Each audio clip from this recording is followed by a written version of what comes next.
And welcome to yet another edition of the Liberia History Channel on Focus on Liberia. My name is Dennis Jar, and we are broadcasting from Atlanta, Georgia.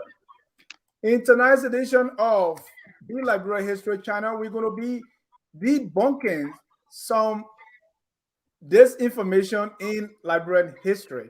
We have heard a lot of things that were not true. Some of them I read in books, some I heard from other people, and just I ran with it, even though I. So we're going to look at some of these things, what happened, what truly happened, and back that up with documents, references, and Yes. records. I want to welcome our presenter here, Carl Famula, who has been doing a tremendous job, along with other people in the background helping to research and do all this hard work. Carl, welcome to another edition of the show. Thank you, Dennis. It's always my pleasure to be here.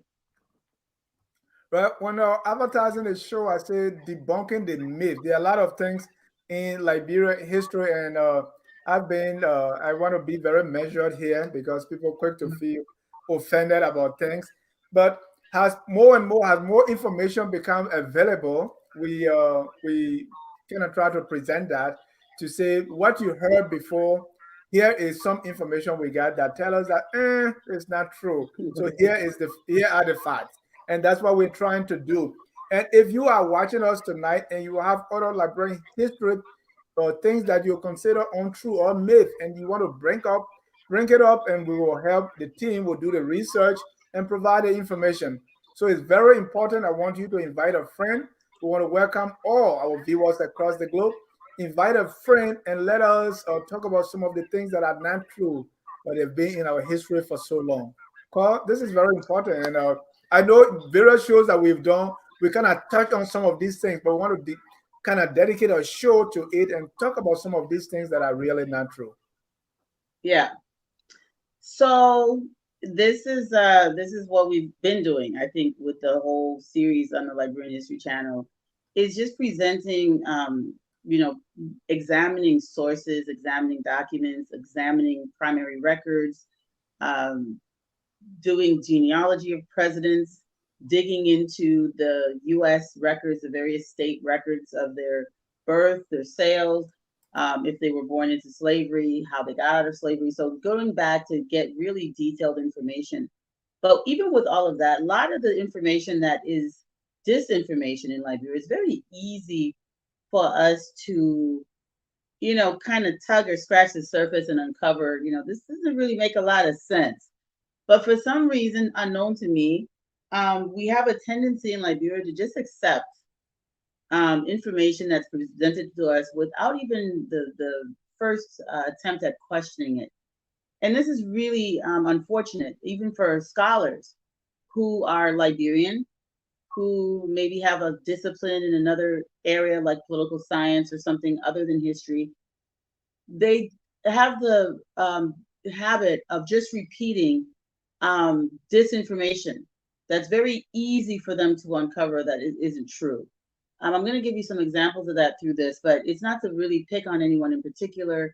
In fact, a couple of the sources I took out because I didn't, want them to get offended and think we were, picking at them. But for the most part, it's just really this kind of complacency and just acceptance of the narrative the way it is, and really not having the interest in making sure that the information that they're parroting is accurate. So we're going to get to the bottom of it and find out, why is it that we tend to parrot things that really, if you give it any thought, won't make a whole lot of sense. But you'll see as we get into the presentation. Yeah, and sometimes to make a hero out of somebody or to do something otherwise. In my town, the way they talk about me, when I went to school, my the people used to talk about me sometime that they were talking about a mythical character, right? Because my people love me, and so when they talk about Dennis, like he know all the book. So so we will see why some of these things, but let's get into it. And if you have not already invited someone, please do so. Let's understand and get some. We'll be only scratching the surface because every time I think about it, there's something else that looked like it wasn't true. And just in case we're not trying to pick on anyone, just in case you have any information otherwise, please feel free to present it. Okay. So let's get started with our first story. And this is the topic: uncovering disinformation in Liberian history. And I like this quote: the most effective way to destroy people is to deny and obliterate their own understanding of their history. Hmm. Call? Yes. So disinformation is actually a war strategy. Propaganda is a war strategy. Presenting people with incorrect, inaccurate information about history can shape the political and social consciousness of a society. Uh, Historical myths are especially intentional historical disinformation has been used for a very long time. What has been done to Liberia is not an accident. It's not something that wasn't planned out. And it is something that was intentionally done to discredit the country and to remove Liberia from the respectable commentary of human history. Unfortunately, this disinformation campaign it continued for over a period of about 75 to 100 years. So we have early examples of it. In the beginning, before the Berlin Conference, before the 1880s, this wasn't really an issue.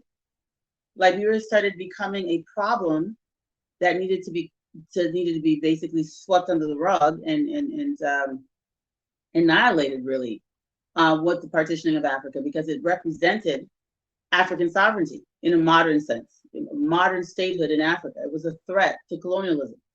Liberia, which existed before colonialism, when the decision was made to partition and divide Africa and its resources and its people, Liberia stood up as an affront to this. So Europeans, on multiple occasions, in fact, continuously without pause, Europeans have attempted to erase Liberia or remove Liberia from the family of sovereign states. And this continued up until the 1940s. I think this effort to take away Liberia's political sovereignty clearly ended in 1943, and there's a reason for that, which we've talked about in previous episodes. But they went from trying to erase Liberia's political sovereignty to basically conquering Liberia economically, erasing Liberia's economic sovereignty. And part of the way that you can make sure that you're not creating or allowing citizens of a country to grow in a very patriotic and united way is to create a narrative that's very divisive and also false, and give people a sense of false consciousness. False consciousness in this scenario. If you look at the cover slide, I have an artist rendition of the Matilda Newport canon story. This is one of the most classic and destructive complete fabrications of Liberian history. And it was not an accident. It was intentional, and I will show you why and how this was done. But Matilda Newport is something. I mean, there's Newport Street. Little children in Liberia learn about this heroine, this westernized African woman, westernized Negro, who used a cannon to kill the hostile natives. I mean, it's such a wild, wild west, American type story. And this story was not invented by Liberians. This story was not invented by Liberians. It was not invented by the descendants of the repatriated Africans, nor was it invented by the Dey and the Gola. It's not in any of our oral traditions. This is a story that was actually introduced to us. So you can go to the next slide, Dennis. Okay. So I'm going to start with the ship Elizabeth and some of those. Did you have any questions on that before we go on to the next one? Yeah, I mean, when we get to the Matilda story, then I will start to ask, because it's like this was a holiday for so long. But let's it was a holiday, and holidays are another way that people, popularize and ingrain myths, lies, disinformation, and also points of pride and dignity into a society. But the question is who's controlling the narrative and why? Yeah. But we'll start from the beginning. There's some common misconceptions about the ship Elizabeth. Now, these misconceptions to me are just this particular situation with Elizabeth is just strange. I think it's just oversimplification of history. I'm not sure that there was any deliberate attempt to convince people that the Elizabeth went to Providence Island. I think this is just kind of, and it's not really written anywhere credible. So I think it's just for this myth, the myths about the ship Elizabeth, I think those are just, common misnomers from people who partially learned history. But there's no credible historians that claim that the ship Elizabeth went to Providence Island. Nowhere is that written of any credible source. It's always, fringe edge, just people just writing whatever they feel like they can write. But one of the common misconceptions about the Elizabeth is that the ship Elizabeth landed at Providence Island in 1822. Most people commonly believe this. I don't know why. Because, like I said, it's not really written anywhere. Credible. There's no real, um, source of any credibility that says this. In fact, the opposite is true. So I don't really know where that comes from. The idea that people think the ship Elizabeth made it to Providence Island in 1822. The ship Elizabeth carried freed or emancipated slaves. Freed means liberated. Freed with a D means emancipated. Every single person on board the ship Elizabeth was born free. Every single person aboard the ship Elizabeth was born free. That's important. So Yeah. the very first vessel that went to West Africa under the guidance of the U.S. government and the American Colonization Society, ACS, every single passenger on that ship Elizabeth, all 86 of them, were born free. So there were no freed or emancipated slaves on that ship, with the exception of the recaptured Africans who were also born free, illegally captured, and then sent back to be repatriated at Sherbro. All the repatriates on board the Elizabeth were born in the United States. This is also a misconception. You had a number of native Africans born on the continent of Africa, like I said, that were illegally taken into slavery and emancipated in U.S. territory and returned on the ship Elizabeth. So they were not all African Americans. Now, this is something that is just assumed by a lot of people that everybody was African American and born into slavery. And then another misnomer is that all the repatriates on the ship Elizabeth were illiterate. We know this isn't true. I mean, you had very, very brilliant scholars like Daniel Cooker. In fact, all of the freedmen of color, meaning the African Americans on the vessel, on the ship Elizabeth, were missionaries, were going there specifically to teach, and they were all literate. It was the only ones who were not literate were the recaptured Africans. And some of them could read and write to some level because they had been in the United States awaiting tribunal to be sent back to Africa for sometimes a period of 3 to 5 years. So they learned to speak English, they adopted Western names, and some of them had learned to read and write to a certain level. Any questions on that before we go Right. to the I next? mean, there's a lot in those 4 points, right? Number one, Right. ship Elizabeth did not go to Liberia. It did not go to Liberia in 1822. Like Mr. There was no Liberia in 1822, so that's why I said it didn't go to Providence Island. It didn't go to Providence Island in 1822. That's the first thing because Mm-hmm. maybe, as you say, it's not written anywhere, but I kind of remember it faintly saying, the ship Elizabeth, ship Nadila, ship, but I remember Elizabeth, so that's very clear. And there has been times when it is portrayed that way, right? Because I think recently on Providence Island there was a makeshift of, was that Elizabeth or something else? People trying to reenact the arrival and Yeah, we it's really embarrassing. It's really embarrassing, Dennis. Yeah, I'll just go forward. I don't know why they do that. It doesn't take much effort to know this stuff anymore. right. Um, and we have a Ministry of Information, Culture, and Tourism. We have a Ministry of Foreign Affairs. We have a university. We have scholars. I have absolutely no idea why the government would sponsor. Just go to the next slide. You'll see what I'm talking about. Yeah, no, the second one here again, and we'll get to that Okay. next. The second one is, I just want us to be clear on this because these are big. This is a big deal. Ship Elizabeth carried free or emancipated slaves. That's again is a myth because you're saying all those on the ship were born free, and we have other recaptured Africans that were on the ship. Who were So also born free free, yeah, and so and there are illegally, yeah. okay, So anyone who was liberated or freed on the Elizabeth was born in Africa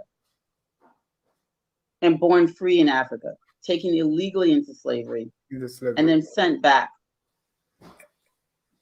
But they didn't get they were not enslaved.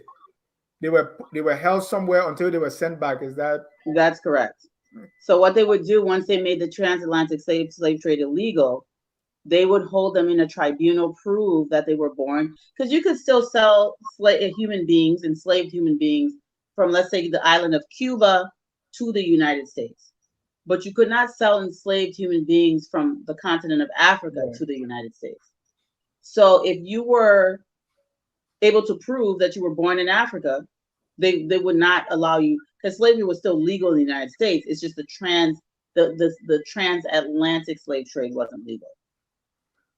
So you could still sell human beings in the United States. You just couldn't bring new Africans in who were right? born in Africa.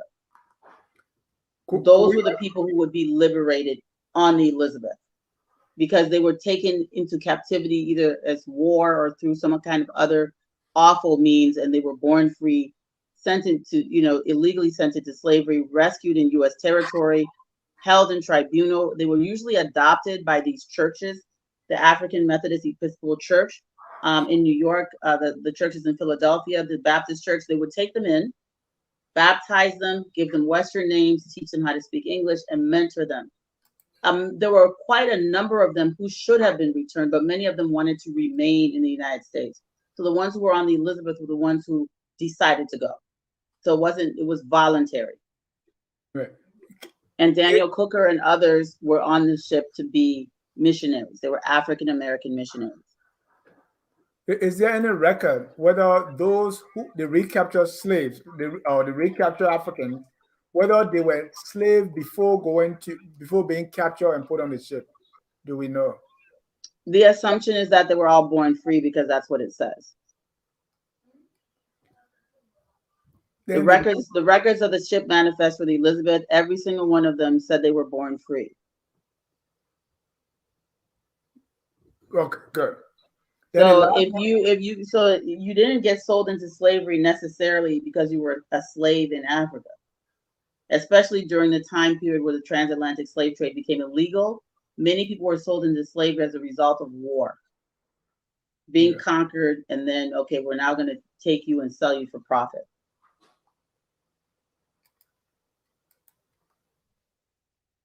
Before we move to the next slide, the last one says all the repatriates on the ship Elizabeth were illiterate. Yeah, that's That's another that's a common myth. misnomer. Yeah, that's very common to think that because what we heard, what most of these people they were on the plantation and so they couldn't read and write. But the truth is these were born free. Some and So they you were had free men educated. of color. You had free men of color who were educated, going back to on the Elizabeth. We're only talking about the Elizabeth right now. We're not talking about all the ships that went to Liberia. We're Yeah, specifically talking about the ship Elizabeth. Don't get that confused. Um, so the ship Elizabeth specifically, every single person on that ship was born free. All of the African Americans on the ship were literate and returning for the purpose of educating. Majority of those on the ship were repatriated, recaptured Africans.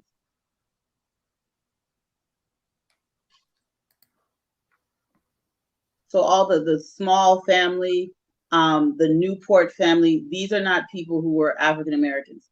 And it's just funny that we make these assumptions, but they weren't. They were absolutely not. They were kept in the hull of the ship. If you read the diaries of the people, the passengers like Daniel Cooker, all of these diaries that were kept on the Elizabeth are very clear. There was a distinction. The African Americans who were going back as teachers and educators, missionaries, They got to sleep in the cabin, just like the captain and the ACS agents. But the recaptured Africans were kept in the hull of the ship.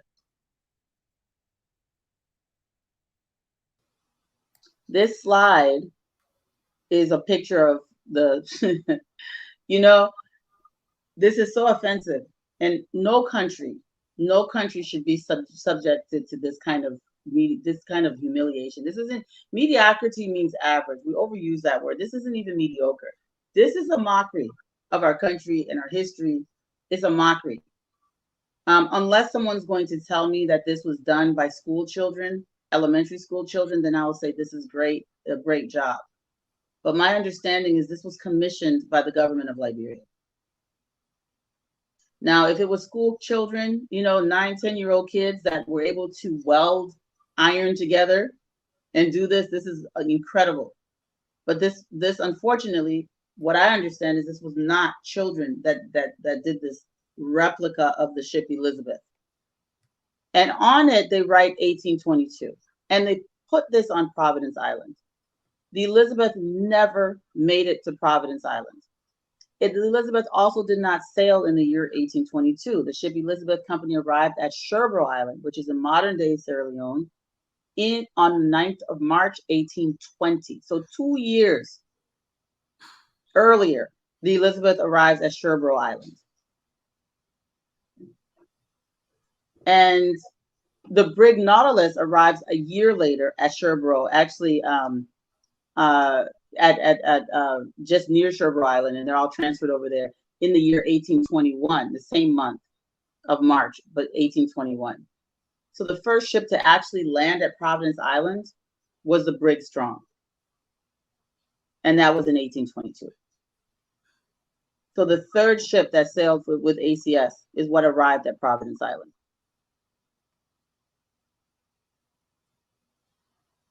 So here is a national. I think this was 2022, right?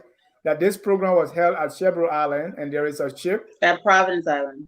At Providence Island, and there is this ship called Ship Elizabeth. So this is not only a myth in Liberian history. We actually acting it now. We actually doing something about it. We say, hey, we are trying to recreate the coming of people from America to land here, and they came on ship Elizabeth in 1822, and here is the picture.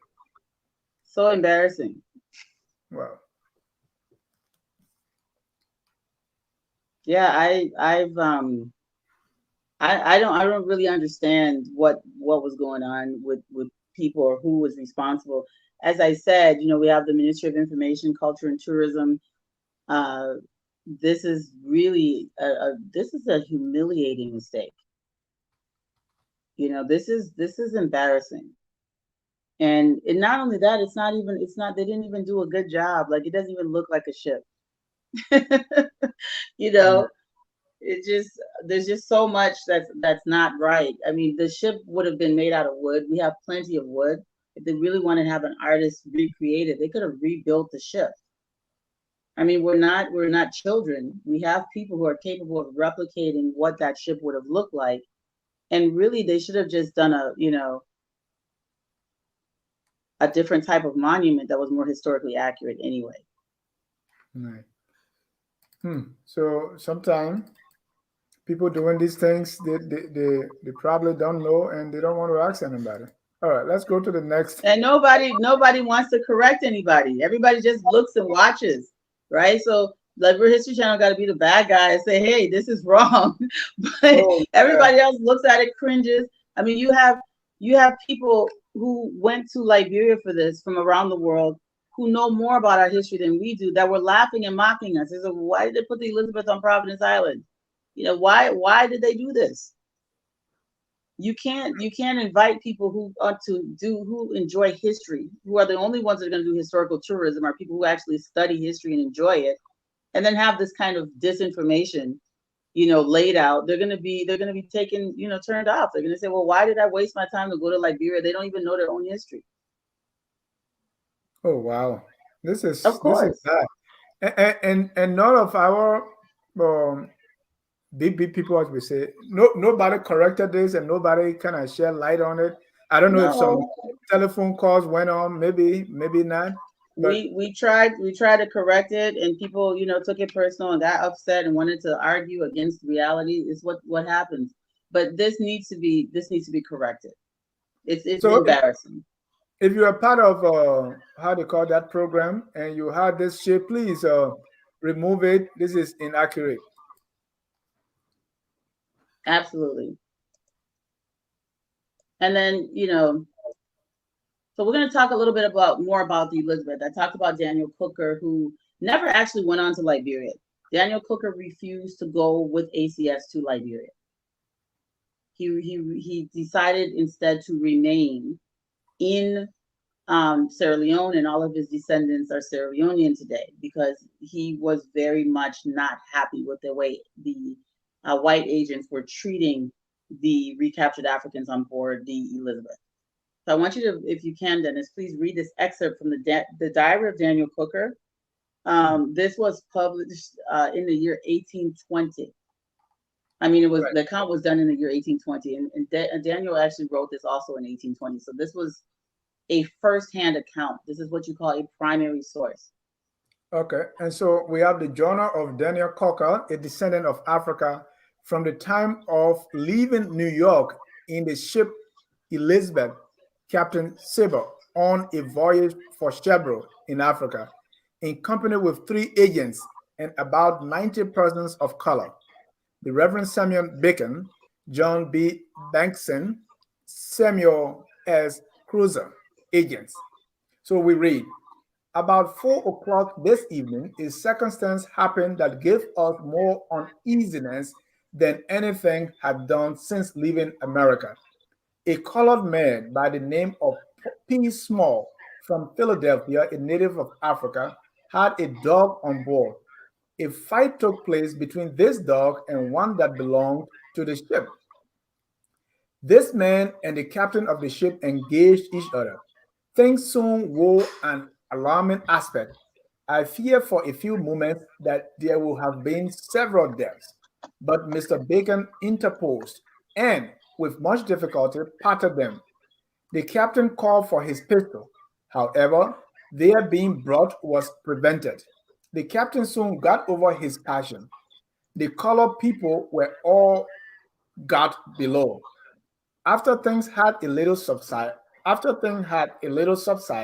Mr. Bacon came to me as I was sitting by the cabin door, bathed in tears, said to me, Brother Coker, this is an awful judgment upon us. Come, let us go below and have a religious worship. We did so with the immigrants. He said much to the purpose. After he was done, I spoke to them in his absence for about a half hour. I felt that it was not labor lost, it was a weeping time. Yeah. So one of the key things that I think are important to note here is that, he's describing P Small, and the P Small and a lot of his group were given this name Small. They were He classified them as Native Africans. And in other journals, here they're rewriting what he wrote by hand. They're saying that the colored people were kept below. Samuel Crozer's um, Samuel Crozer's journal refers to them as Africans. And then if you also read Bacon's journal also makes it very clear that there was a class distinction between the groups. So the missionaries, which were the African Americans, missionaries and teachers, and those who were kept in the bottom of the deck, which were the ones who were not. Hmm. So after the fight of the dog, they put them below.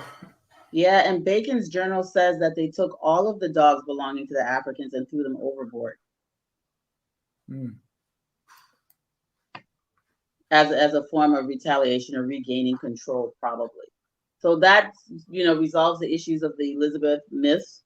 Um, so we're able to show clearly that if Daniel, first of all, they were not illiterate. Daniel Cooker's writing, not all of them, because he wrote a journal, and There were other missionaries and teachers.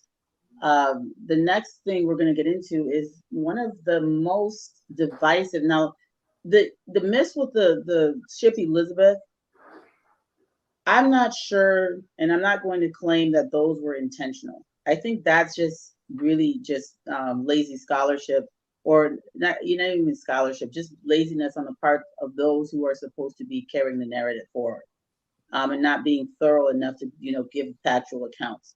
Mhm. I don't believe that there's anything. I've never seen any credible document that claimed that Elizabeth landed at Cape Meserado Right. or Providence Island.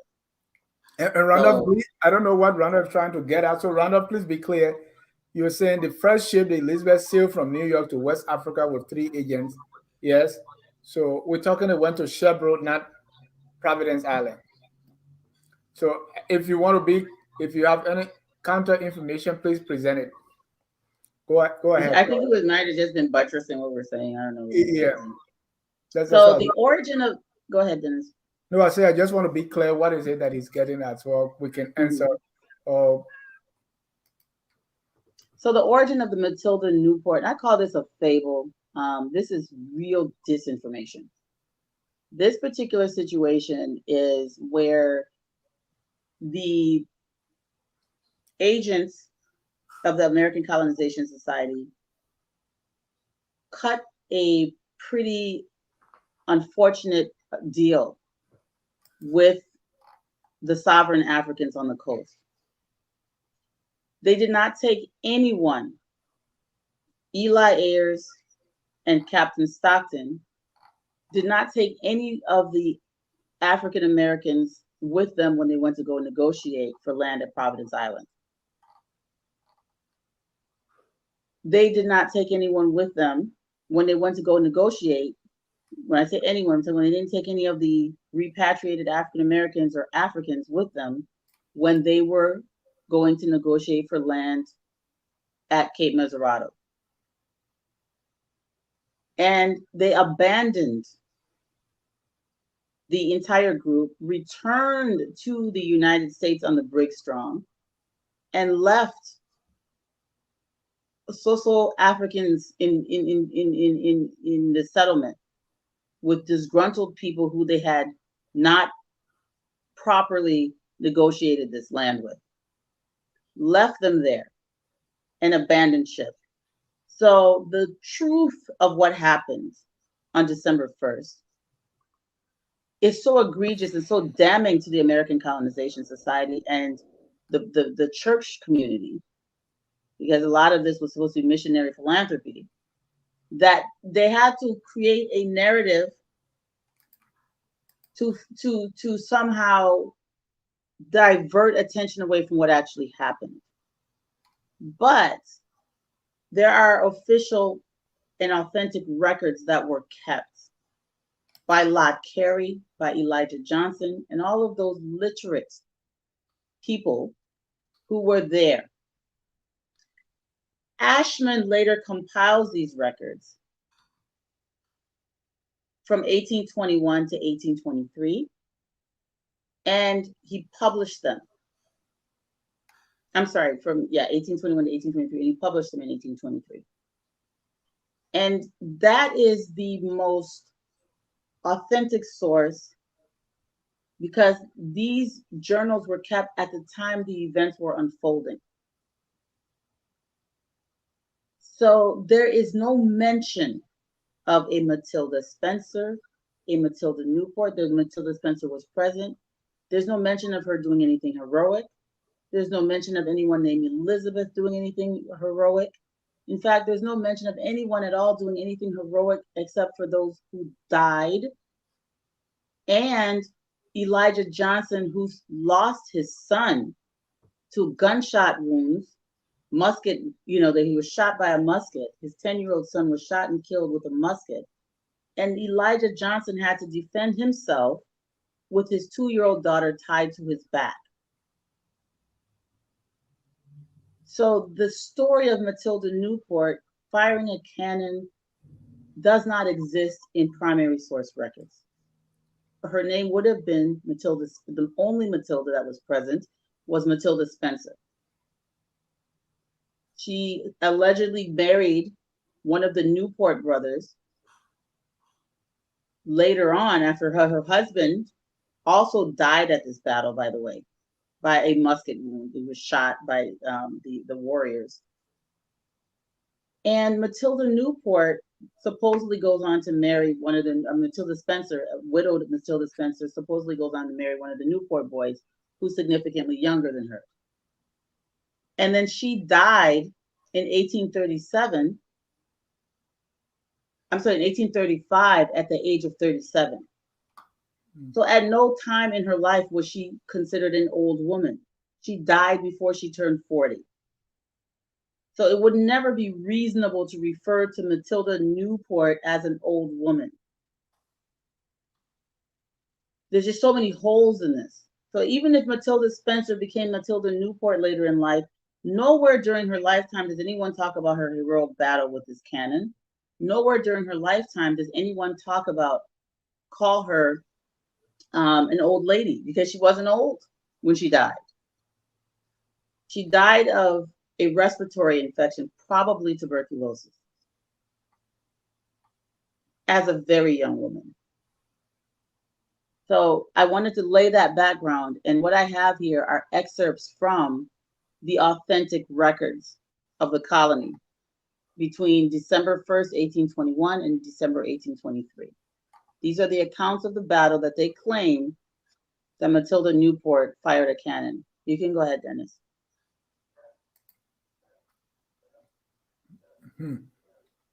Is So, it if you can you see it? yeah, I can see it clearly. Okay. All right, good. Yeah, I got new glasses. Okay. No, but before we, so Matilda Newport. So even if she fired a candle at that time, she was still Spencer. That's number one. Right. She was not Newport then. Number two, she was not old because she died before she reached age 40 in 1937. So if an old lady fire a candle, that should be a different old lady, not this one. Right. And also you have a situation where Matilda Newport, or I'm not Matilda Newport, these Africans were abandoned on the coast. So the ACS agents got on the Brig Strong, which brought the last group, including Ashman, and abandoned them. So when the Brig Strong leaves, so does the military presence. Because remember, these ships had cannons on them, they had backup, and they left them with a few muskets. And they're surrounded by people who are militaristic, because the business and the commerce they're engaged in is extremely violent. So this concept that you had these little natives running around with, spears jumping around and didn't know how to fight is a complete fallacy. These guys had slave raiding militaries that would go in and fight. They traded human beings for guns and ammunition. They had cannons. King Peter Brumley had at least one cannon. So they're not stupid, they're not unarmed, and they're not naive to warfare. And in fact, the way that they played with the settlers, they could have just killed all of them. They chose not to. But I'm going to let you go ahead and read the account, the actual firsthand accounts. Right. And I keep delaying because this Matilda Newport is not the first time we're hearing about Matilda Newport in Liberian history. I think she was one of the ladies who made the flag. We also read, but that's another story. Let me go to this one. She didn't make the flag because she was dead.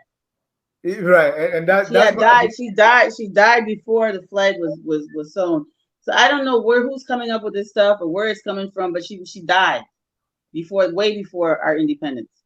After we read about the canon, because I want us to talk about that a little bit, because it's what I memorized. I use in elementary school when we're doing that's what disinformation is. They're going to make sure that every child in the country, from every background, rich or poor, powerful or powerless, or whoever learns these stories, because they're painting a picture, they're planting a seed in the minds of the Liberian.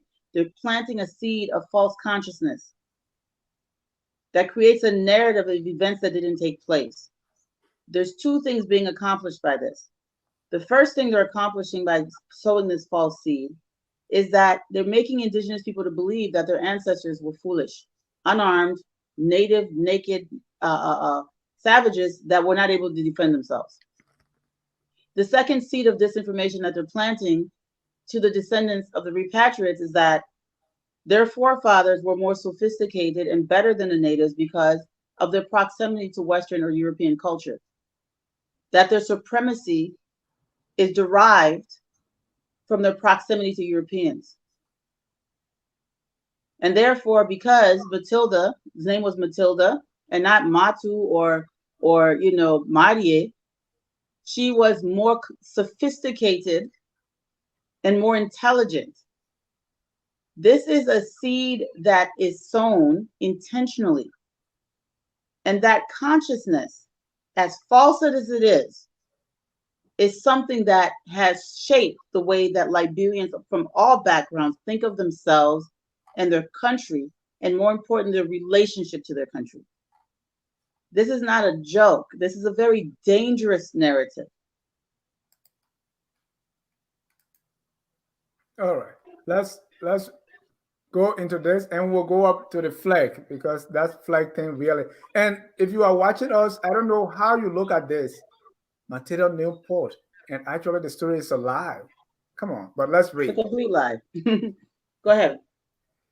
A few musketeers with E. Johnson at their head, by passing round upon the enemy's flank, I hope served to increase the consternation which was beginning to prevail their unwieldy body. In about 20 minutes after the settlers had taken their stand, the front of the enemy began to recoil. But from the numerous obstructions in their rear, the entire absence of discipline, and the extreme difficulty of giving a reversed motion to so large a body, the small part only of which was directly exposed to danger, and the delay occasioned by the practice of carrying off all their dead and wounded, rendered a retreat for some minutes longer impossible. The very violence employed by those in the front in their impatience to hasten it by increasing the confusion produced an effect opposite to that intended. The Americans, perceiving the advantage, now regained possession of the western post and instantly brought the long nine to rake the whole line of the enemy. Imagination can scarcely figure to itself a throng of human beings in a more capital state of exposure to the destructive power of the machinery of modern warfare. 800 men were here pressed shoulder to shoulder in so compact a form that a child, and let's go to the next page, might easily walk upon their heads from one end of the mass to the other, presenting in their rear a breadth of rank equal to 20 or 30 men, and all exposed to a gun of great power, raised on a platform at only 30 or 60 yards distant. Every shot literally spent its force in a solid mass of living human flesh. Their flesh, their fire suddenly terminated. A savage yell was raised, which filled the dismal forest with a momentary horror. It gradually died away, and the whole host disappeared. At 8 o'clock, the well-known signal of their dispersion and return to their homes was sounded, and many small parties seen at a distance, directly afterwards moving off in different directions. One large canoe employed in reconveying a party across the mouth of the Mansurado, venturing within the range of the long gun, was struck by a shot and several men killed.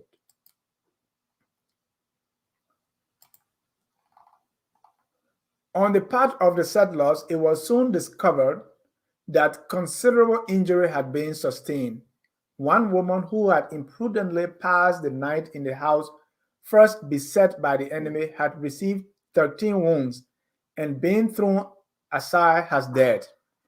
Another, flying from her house with her two infant children, received a wound in the head from a cutlass and was robbed of both her babies, but provincially escaped. A young married woman with the mother of five small children, finding the house in which they slept surrounded by savage enemies, barricaded the door in the vain hope of safety. It was forced. Each of the women, then seizing an axe, held the irresolute barbarians in check for several minutes longer. Having discharged their guns, they seemed desirous of gaining the shelter of the house previous to loading. At length, with the aid of their spears and by means of a general rush, they overcame their heroine adversaries and instantly stabbed the youngest to the heart. The mother, instinctively springing for her sucking babe, which recoiled through fright and was left behind, rushed through a small window on the opposite side of the house and provincially escaped to the lines unhurt between two heavy fires. The following is an abstract of this return. Joseph Benson shot dead in the beginning of the action. Mary Tynes stabbed to death in her house. Thomas Spain mortally injured by 5 wounds. Billy, a native African, mortally wounded. Ann Hawkins desperately injured by 13 wounds. Daniel Hawkins severely due through the thigh. James Benson very severely through the shoulder. Minty Draper slightly in the face and ear. Two small children of Minty Draper. 5 others 13 years of James Benson. Whole number of sufferers. All the movable effects of 5 families had fallen into the enemy's hands. Well, let's pause there. All right. So basically, this is a pretty thorough account. Of course, this is Ashman retelling stories based on records that were kept in his absence. And he's using the language of the time period, the very racist language. So savages, barbarians, blah, blah, blah. We have no evidence, that that those are direct quotes. He doesn't say he's directly quoting, he's just recanting what he read in these records. And I want everyone to know that there were they're talking here about 5 crossfire. So this last woman who escaped, she escapes and she runs through crossfire, which means both sides had guns. Also, you're looking at people who were injured and died by gunshot. James Benson, severely shot through the shoulder. Do means shot because they're continuing with the people who, do just means as above. So James Benson, Minty Draper, slightly shot, injured in her face and ear. So she probably musket went past her face, damaged her ear. Her children were missing.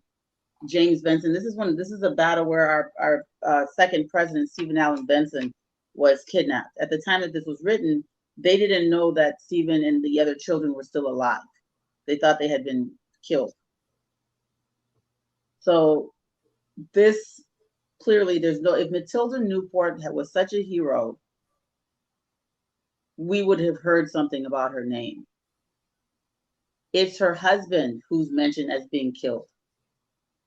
And it was at this battle that she allegedly shot this cannon. Right, and you do hear about cannon fire.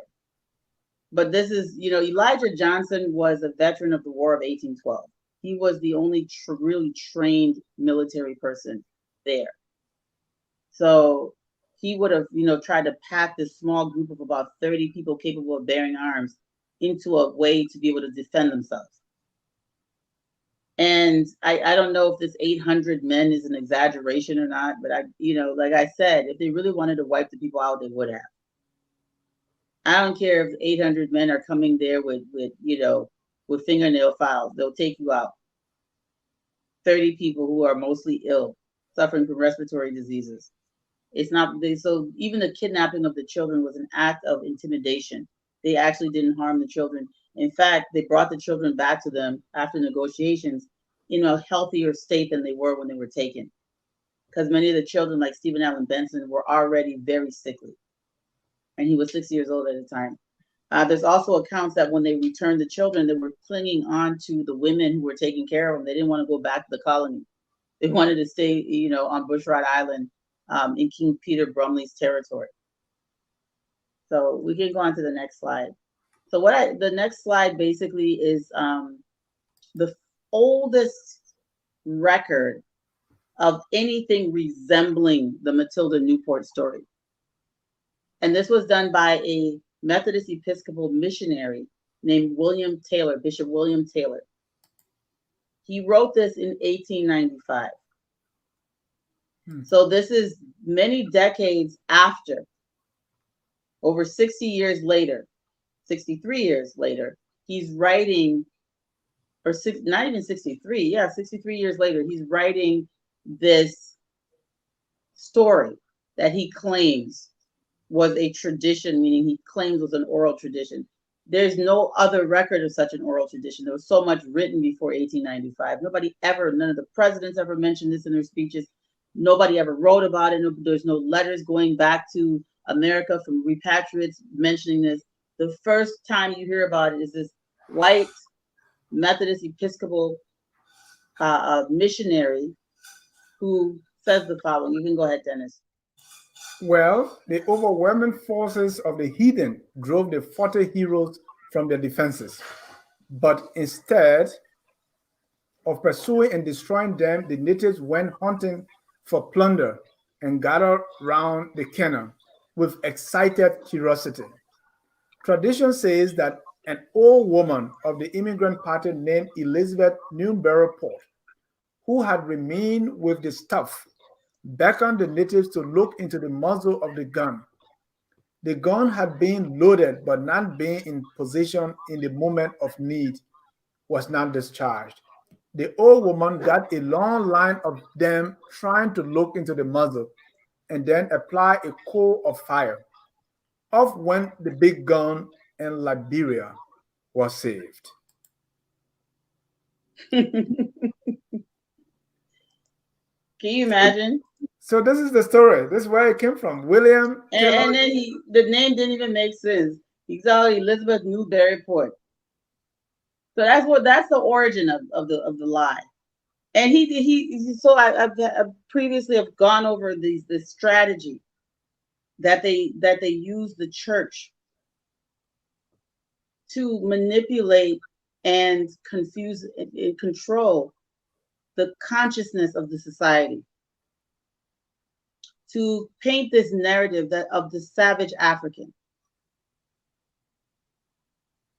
An old woman tells them to look down the barrel of the gun. When she gets a whole bunch of them lined up looking down the barrel of the gun, then she fires a shot and blows them all away. That this one woman, because she's a Christian and she's got close proximity to Western culture, she's so superior. She's so superior to these native people, these godless heathens, that she can trick them into looking down the barrel of a cannon as if they've never seen a cannon or never seen a gun. Right. You see how they diminish us.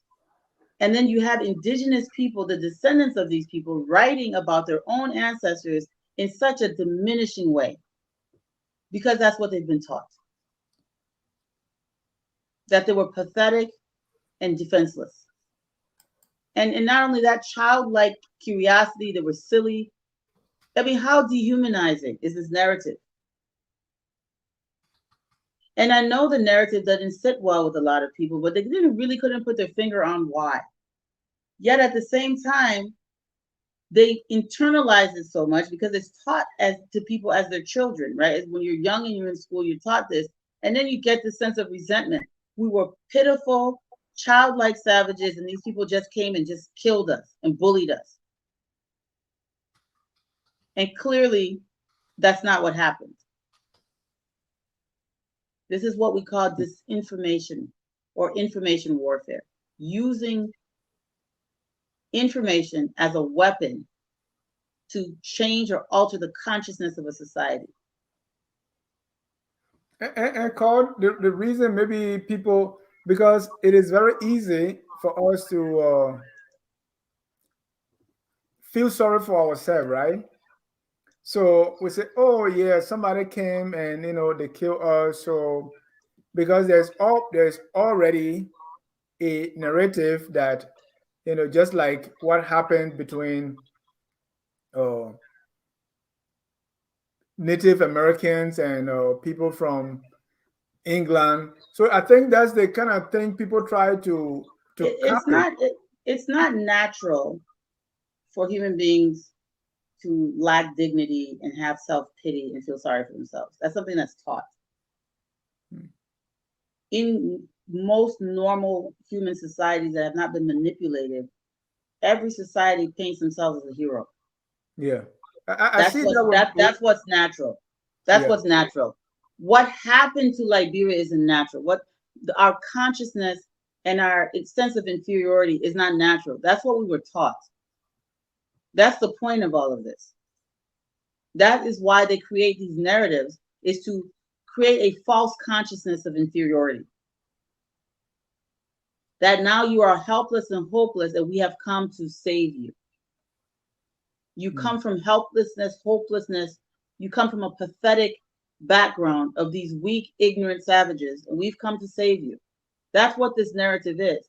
And look at the people who were saved before you. Look at the ones who have had access to Western culture before you. They are stronger and smarter than you. One old woman was able to kill all your warriors with her wits because she's been taught how to think like a white person. That's what this narrative is. And you don't have to even articulate it that way. That's how it sets into your consciousness when you're a child. Mm. And they said because these are the forces, the overwhelming forces of the heathen. They drove the 40 heroes, but then they started looting. they started Yeah, instead, so that's why I instead, said they didn't go there. They didn't go there with the intent to kill everyone. I think the people who were shot, they just shot them because they were shooting them in self defense, which sounds crazy. So you going in to come intimidate these guys, right? Now you're gonna go and bully them. But lo and behold, they're brave. They've got Elijah Johnson telling them, look, this is home. We're not leaving. We belong here just as much as everybody else. We're not sitting, we didn't go move into somebody else's house. We had to build shacks here. It was forest. We had to clear it and build, we're gonna stay. And they barricaded themselves and they fought back, and that's how a lot of them got shot. And the reason these women were attacked is because they were going into these houses to take stuff. It was also looting, and oh, now they want to be fighting us with axes and cutlasses. So they violently retaliated, because if these women had gone and hidden under something, they probably wouldn't have been killed. I mean, this is me speculating, but the way that the whole thing reads, it looks like, okay, I'm going to take an axe and charge them. Imagine that kind of courage. So you chop up these women, you kill them, and then you grab their babies. That's an act intentional intimidation. These are not helpless, pathetic people. And they're not savages, because they took the children and they put them in the care of the women in the community on Bushrod Island in King Peter Brumley's town, and they took care of the children very well and used them as a pawn for negotiation. These are war tactics that people use, sophisticated people, thinking people. So this thing about these buffoons looking in the mouth of a cannon, so lies. let's lie. And again, I was telling you about the still on Matilda Newport. We read in our history, Governor Joseph Jacob Robert in the letter dated July 1847 asked Susanna Lewis to head the committee, the committee of 7 ladies that we memorized in elementary school. And they were Matilda Newport, yeah, Matilda Newport again, Rachel Johnson, Mary Hunter, J.B. Rosrom, Colin Teach Ellis, and Sarah Dripper.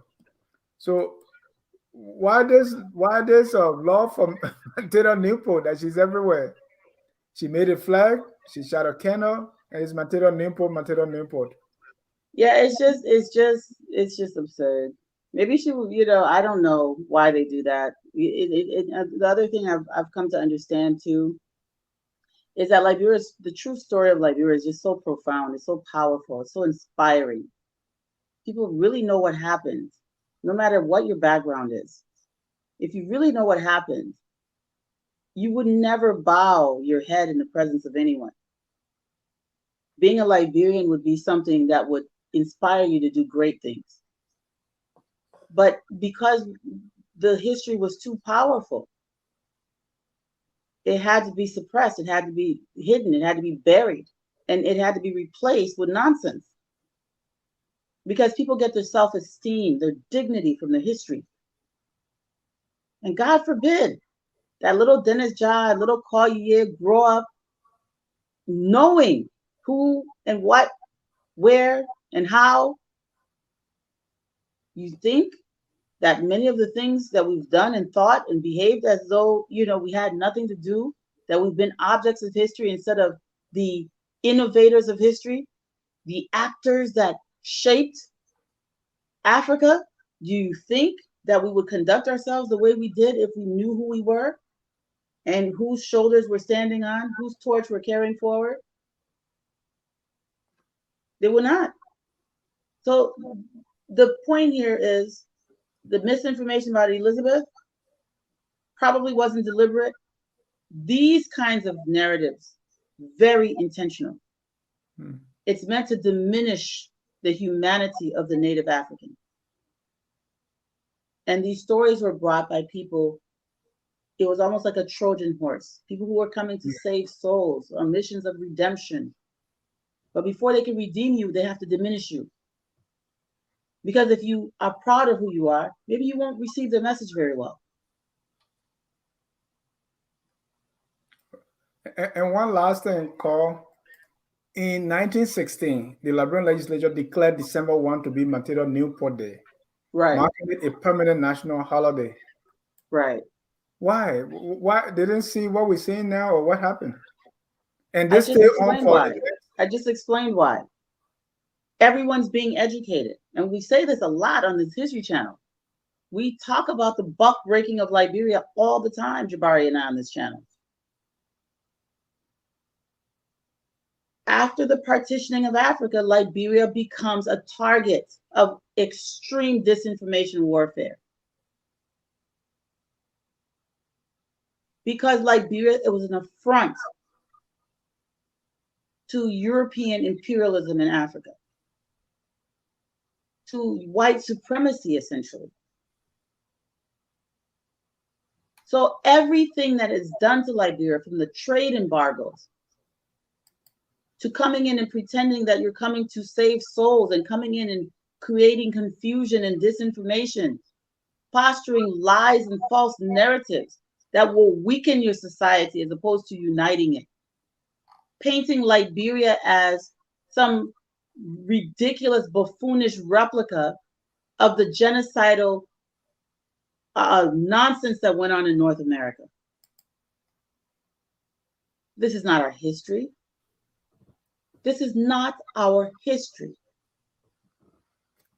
This is not something that actually happened. If you are just joining us, this is the Liberian History Channel, and we are debunking myth in Liberian history.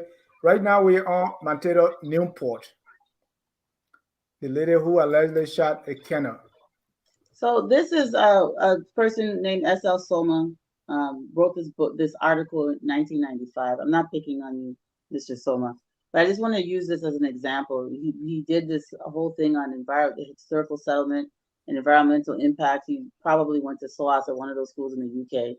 And, many of our scholars, with very few exceptions, Jacine Carr, of course, is one of them. Many of our scholars, they'll go and study something that's completely unrelated to Liberia, right? And they'll do their PhD research on something like citizenship. And they will study other countries thoroughly and do, really great work. But when it comes to the country of birth, they will vomit and parrot the disinformation without even a question. It just comes out. They don't even take the time to go back and say, you know what, let me make sure this actually happened. because everything else you're writing is great. You're making sure it actually happened. But we are the almost like we're on autopilot. We're on autopilot carrying this torch of a disinformation campaign that literally has discredited our country and removed Liberia from the respectable commentary of African history. And we don't even ask questions about it. So he writes here about, you can go ahead, Dennis. Right, and this is a Liberian. Yes. Liberated Americans of African descent historians have attempted to conceal atrocities and bitter denunciations voiced by indigenous Liberians. This is evident when Matilda Newport, an elderly lady, is hailed as a hero for killing so-called enemies encroaching on Liberia's land. The story recounts that the elderly lady quick-wittedly took a coal from her pipe and set off a cannon. Persuasive evidence has revealed that the enemies she killed were innocent, indigenous people fighting to preserve their culture. Until the 1980s, liberated Americans of African descent celebrated Matilda Newport as a hero and created a national holiday in her honor. This is from S.L. Soma, 1995, Historical Settlement of Liberia and its Environmental Impact, United Kingdom University Press of America. So the story's a lie. And what is the result of the lie? What is the result of the lie? This is like I said, this is not an innocent lie. This is just one of very many of these types of lies, right? This is not an innocent lie. So it's not that Mr. Soma is lying. This is the reality. This is the consciousness he grew up with.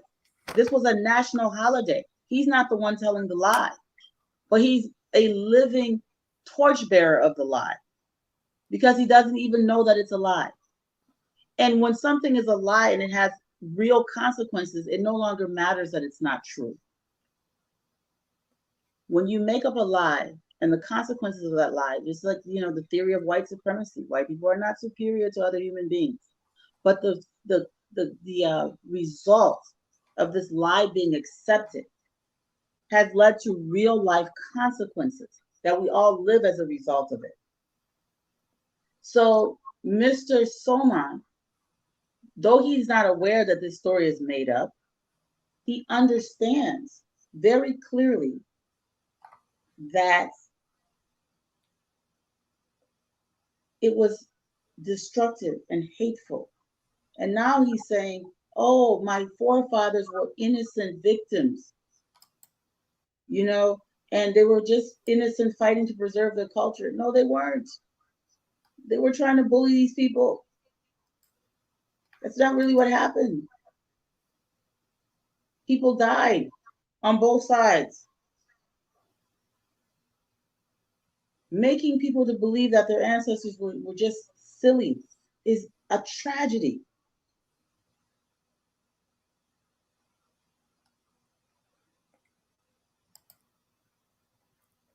So in conclusion with the Matilda Newport, this never happened. If you take nothing else out of this presentation, this never happened.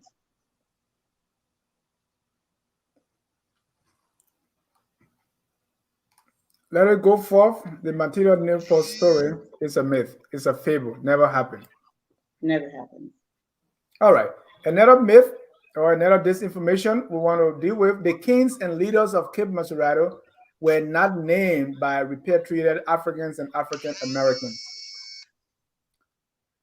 So there's a common myth, right, that all those names, they had their names and the repatriated Africans changed those names.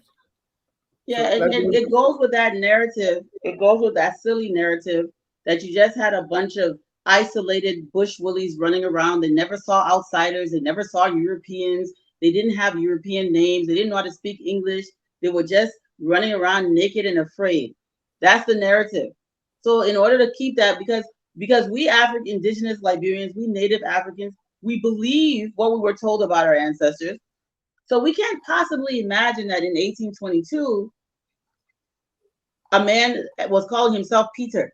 It must be those Christianized, westernized Negroes that came and named him Peter. So we're going to say that Peter Brumley was Zolu Duma, who lived after Peter Brumley was dead. And Zolu Duma was what the Europeans call King Peter Careful, and he actually lived in Cape Mount. So Zolu Duma lived in Cape Mount at the border of what is now Sierra Leone. He did not live at Bushrod Island. So Zolu Duma Bridge is named after somebody that never went to Bushrod Island. And that part of it is really annoying because if you just go to the Historical Dictionary of Liberia, Dr. Dunn and Dr. Burroughs make that very clear that Zolu Duma is King Peter Careful, not King Peter Brumley. But again, whatever the case, they got that confused. But the more crazy thing is that we don't understand that our ancestors were trading for hundreds of years with Europeans, and that on the coast, people could speak Portuguese, they could speak English, they could speak French, they could speak Spanish, because they were traders, they were business people. And those were trade languages through different periods and times. And by the time the 19th century, in the early 1800s, you had English being the dominant trade language in the world at that point.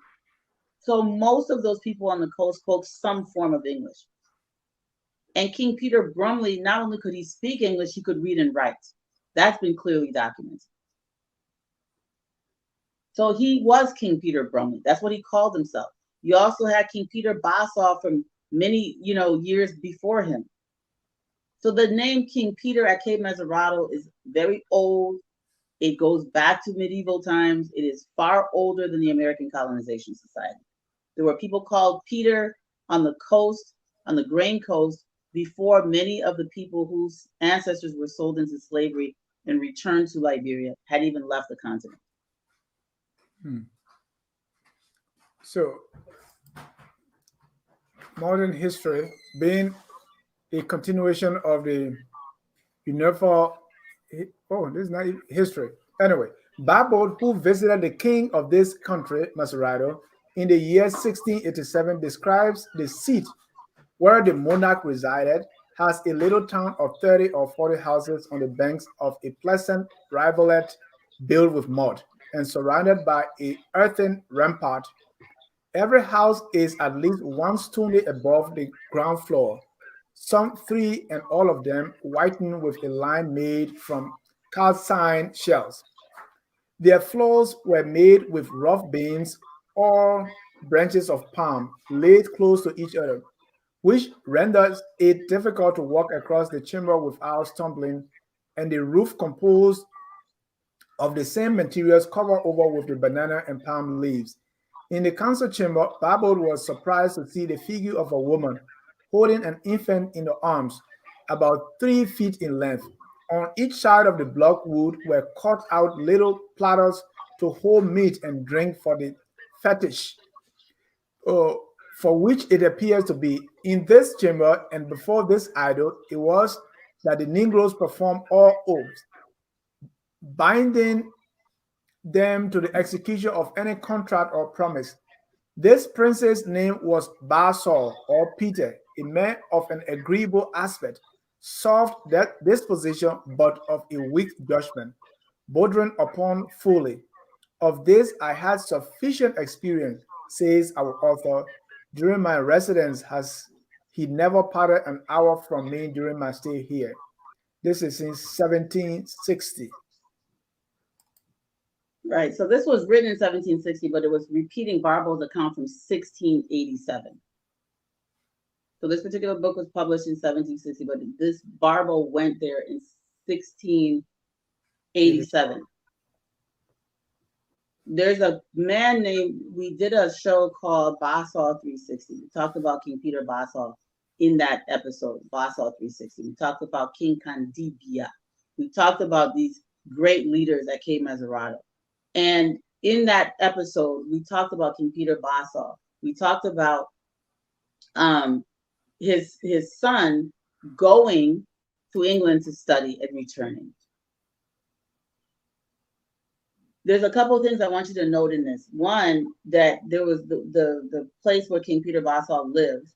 There were about 30 to 40 houses, and there was a protective barrier built around the town. They also describe basically a Madonna, a fetish of a mother holding a baby. It sounds like the Madonna in Christ. They had exposure to Christianity from the coast long, long, long before. Whether the Christianity was integrated with traditional African culture, of course it was. They do that today in Brazil. We integrate Christianity with European paganism right now. We do Easter eggs and Christmas trees. So Christianity traditionally is always integrated with traditional faiths.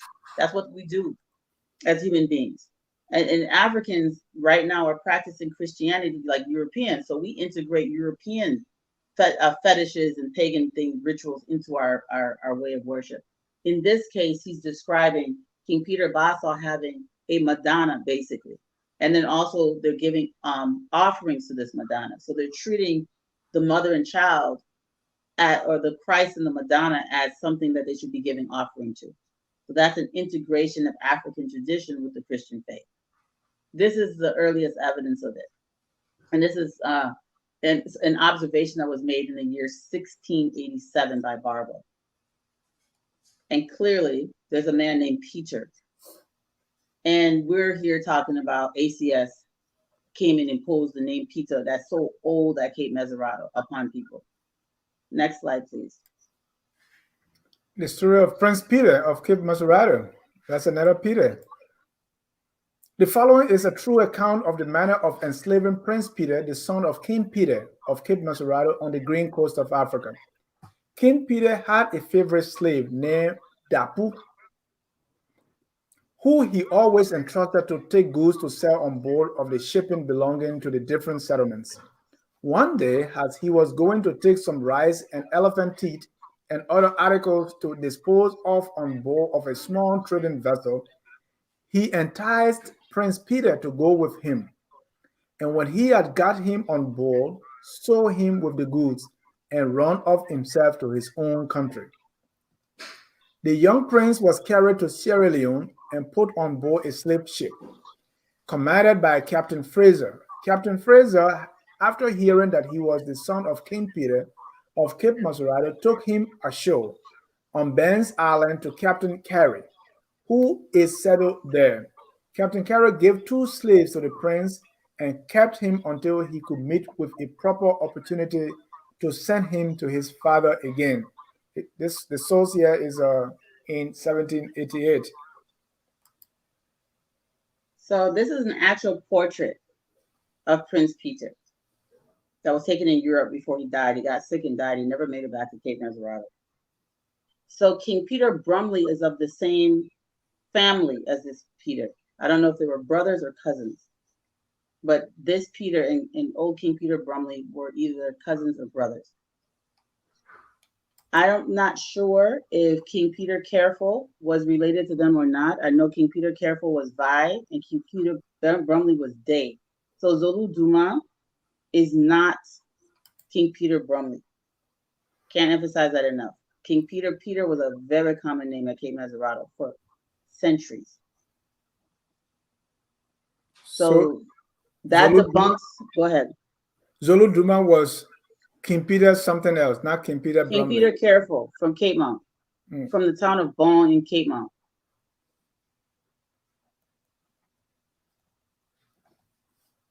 And the historical dictionary, I mean, that's something that I don't know how Liberia got that messed up. Even during President Sirleaf's time, when they were building Zolu Duma Bridge at Bushrod Island, I thought that was very strange because Zolu Duma had nothing to do with King Peter Brumley.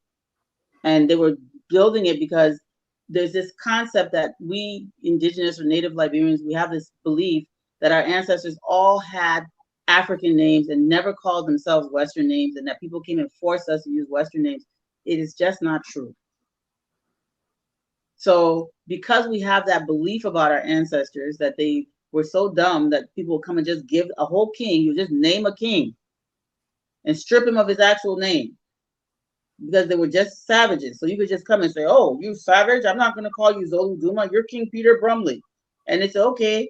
And so now we feel that we got to liberate our ancestors and name them things that they were not called and create a false history because we don't understand how incredibly westernized they actually were. Right. But is it also true that maybe somebody else gave them the name before? No, Not nobody gave them the name. That was their legacy. That's what. So you've got that was what they called their leaders was Peter. There's a lot of theories around it. In Sierra Leone, so Sierra Leone and Liberia are essentially the same place before this partitioning of Africa. So Sierra Leone, you have like the Tucker clan. You've got these families that carry these names this way because either they have mulatto ancestors who were the collective descendants of some English person or some European with indigenous people, and all of their descendants just carry their name in some way or form. That happened a lot between that whole Liberia, Sierra Leone coastal region. In Sierra Leone, they're very much conscious of it because their history wasn't attacked the same way because they were colonized. They didn't have to attack Sierra Leone's history the way they attacked Liberia's. So in Liberia, because we were the arrogant ones who wanted to remain sovereign, they have to tell us that we had no interaction. But right next door in Sierra Leone, you have these mulatto dynasties for many, many generations carrying names. But we somehow think that only in Liberia that didn't happen. Nobody named those people. Those were their names. Let's go on to the next slide. I'm sorry. We're taking a lot longer than I expected on these. We might have to break it up a little bit. All right. So let's go with this one. And this is a quotation from Elder Sai Nyokron J.K. Nyasio Sr. Said, Liberia, my country of birth, is fond of replacing tribal names of places and persons with names like compound number 1, number 2, and number 3 in Grand Bassa County, including traditional leaders such names such as Bassa King Kadisi, Bob Gray, Bassa King Zolu Duma, King Peter, Mandingo King Sao Boso, Chief Boso, etc. This is an editorial, What is July 26th Celebration to American Liberians and Indigenous Liberians by Elder, my own friend, Sai Nyokron Pake Yansio Sr. Yeah. And so again, this is one of the descendants of the coastal people. This is a descendant of great King Kandibia. This is a descendant of the King Peters of Cape Mesurado that thinks that somebody named these people these Western names. The name Davis, the name Peter, the name Robert, Robert. We had all of these names long before Jimmy, King William.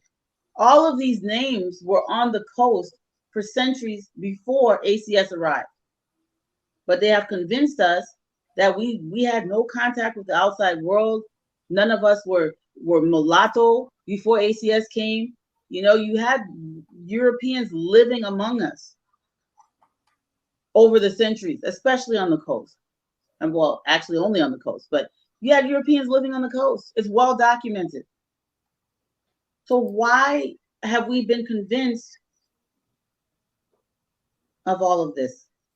So Zolu Duma is King Peter Careful, not King Peter Brumley from Bushrod Island. Zolu Duma had nothing to do with the land transaction or these wars. That was King Peter Brumley. King Peter Careful was not dealing with the settlement in that way. So the next slide, please. The next slide is one big topic. Boswan was not Sao Boso. I've heard people say King Sao Boso Kamara. Le Omeko.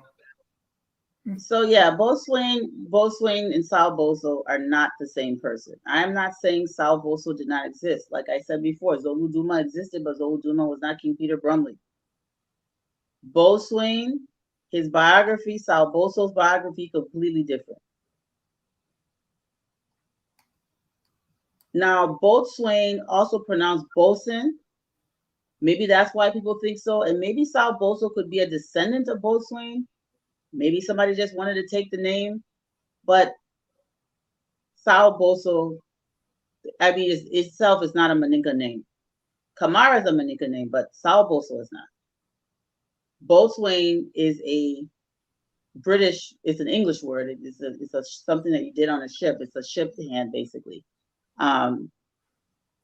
It's so he called himself that. But let's go to the next slide.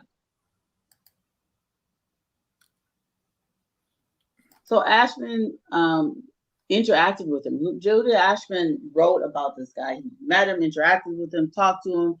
Boatswain gave them gifts. He spoke English very, very well enough to communicate with them. Why did he speak English? He used to work on a British merchant ship. So All right. Boatswain wasn't really a king. So Europeans use this word king a little bit loosely. Boatswain was more of a general than a king. He was more of a general commanding a military than a king. And really, he was answerable to British slave traders, not some king. But he was powerful because he was armed and his military was armed by the people who he was supplying with human chattel. So he was the terror, the intimidator of everyone at Cape Meserado. Now, this is a sketch from Cape Meserado, supposedly of a king. I don't know. They also say Boatswain was extremely tall, much taller than most of the people that were around. So I don't know if this is actually a depiction of Boatswain. I'd like to think so, just because it's such a tall person. And there's another adult standing next to him, and look at the size difference. Yeah. Everyone always described him as being a huge, extremely tall person, which would explain why the British would have him employed on the ship because of his intimidating presence and his strength. So he himself was never enslaved, but he worked on slave ships.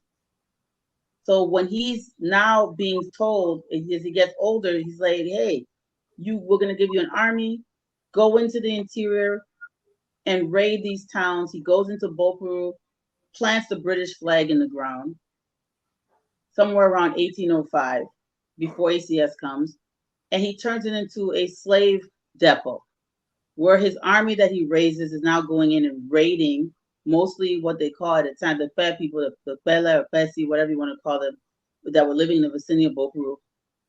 He's making connections with long distance traders of the Maninka faith, of the Maninka ethnic group and other ethnic groups, and they're trading the Bandi. He becomes the nucleus of the slave trade. He is the wholesale dealer of human chattel, and he's supplying these people on the coast with human beings. And he's doing this because he has a very powerful military. So this is Boatswain. Now we're gonna get in. Let's conclude this part, and I'll tell you why I know that he's not Salboso. Next slide. Okay. No, you can go back to that one. Things to note. Right. Boatswain was a native of Shebra, which is home to ethnic Bolons. They are from Sierra Leone, and their language closely resembles Kisi. After Boatswain's death, the Kisi and others from Sierra Leone were considered Boatswains or Boatswain people. Number 3, the people of the era made a distinction between the Boatswains and other ethnic groups like the Vai, the Dan, the Pele, the Mandingo, the Gola of Bopuru. Number 4, like many coastal people, especially those from the British outposts of Sierra Leone, Boatswain already spoke English when ACS arrived.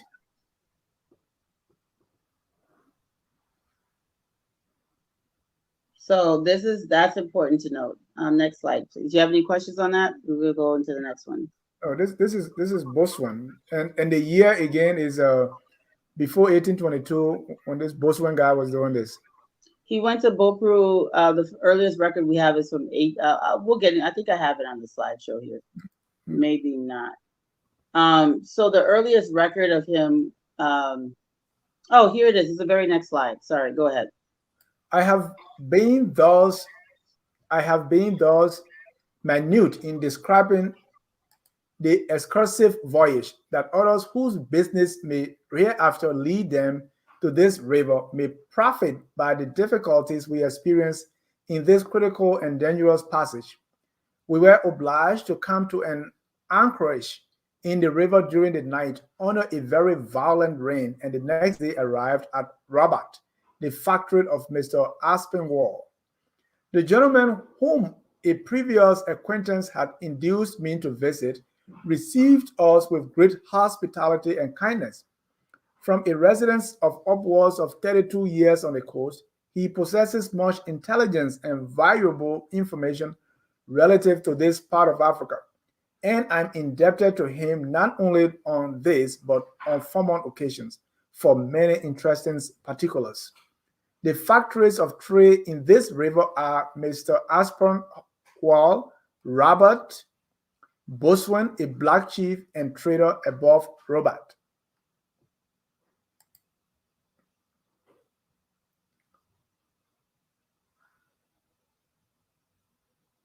Oops. Black chief and trader. No, please And come again. You were kind of muted. I said they're calling him a black chief and trader, Yeah. both ways. This is evidence that he was being called this before these people came. Because this was published in 1807, and these are observations he made while he was there in 1805 and 1806. So ACS didn't name him boatswain. Next slide, please. Ebony Magazine, 1962. Madame Zoe Kete of the Republic of Liberia, who gives her age as 155, older than the republic in which she resides. She was discovered when the 1962 census was taken in Liberia in the Bopulu district.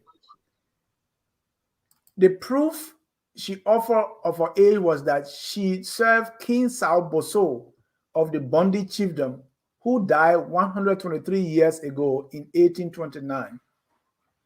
Whether or not her claim is valid or a fabrication born of a confused memory perhaps still remains to be seen. It is very possible, however, that she may have derived whatever age she was achieved from a tranquil, unhurried existence in Africa, which is popular theory today for longevity. Benjamin Addison, 50 years after the death of Boswan, never mentioned Sao Boso in either of his expeditions notes, only Boswan country. Sao and Zine are names of twins in Gola. Bapolu paramount chief Zine, who died in 1967, was supposedly the son of Sao Boso. Boswan died over 130 years earlier.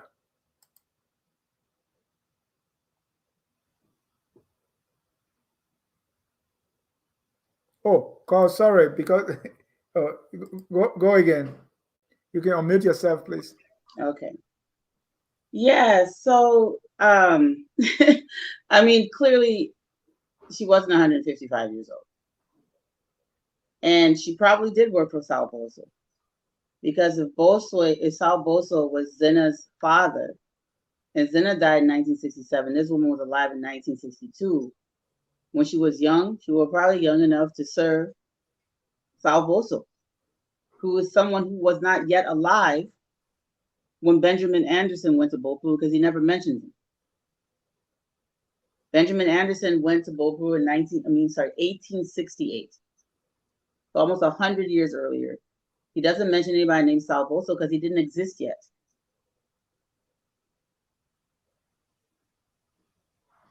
So this is, again, where the oral tradition doesn't have dates and times. We weren't recording birthdays.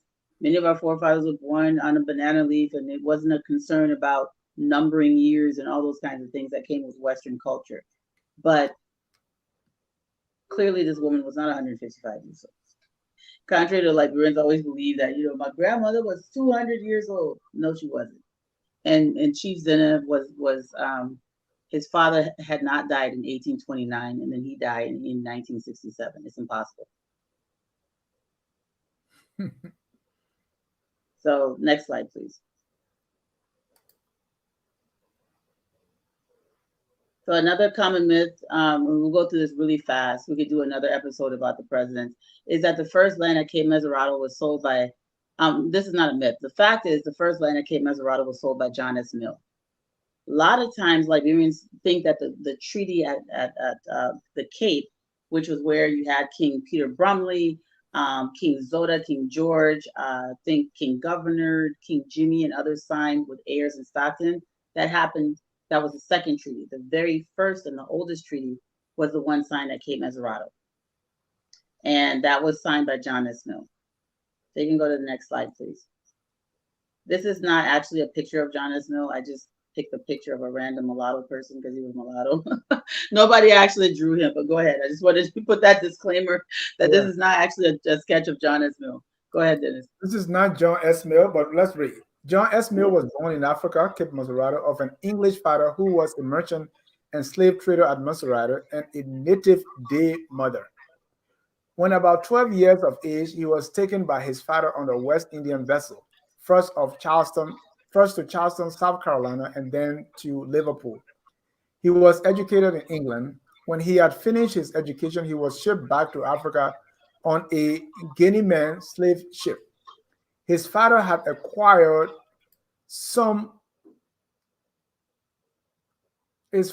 however, gave him instruction. Sorry, his father had acquired some island near Cape Mesurado.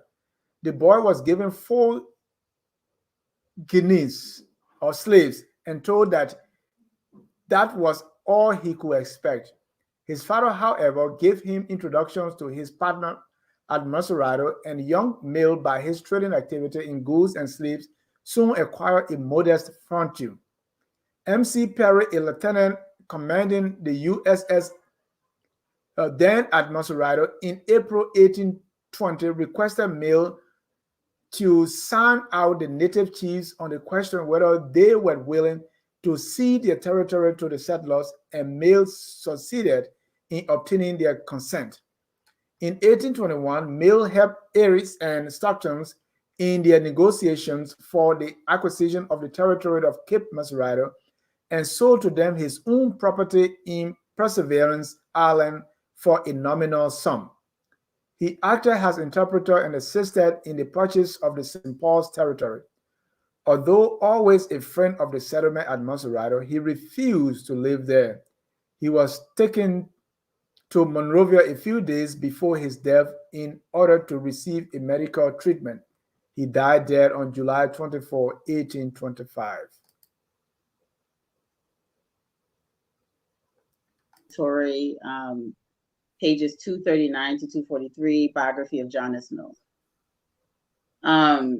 So the next slide, because we're running out of time. So this is the first actual land transaction.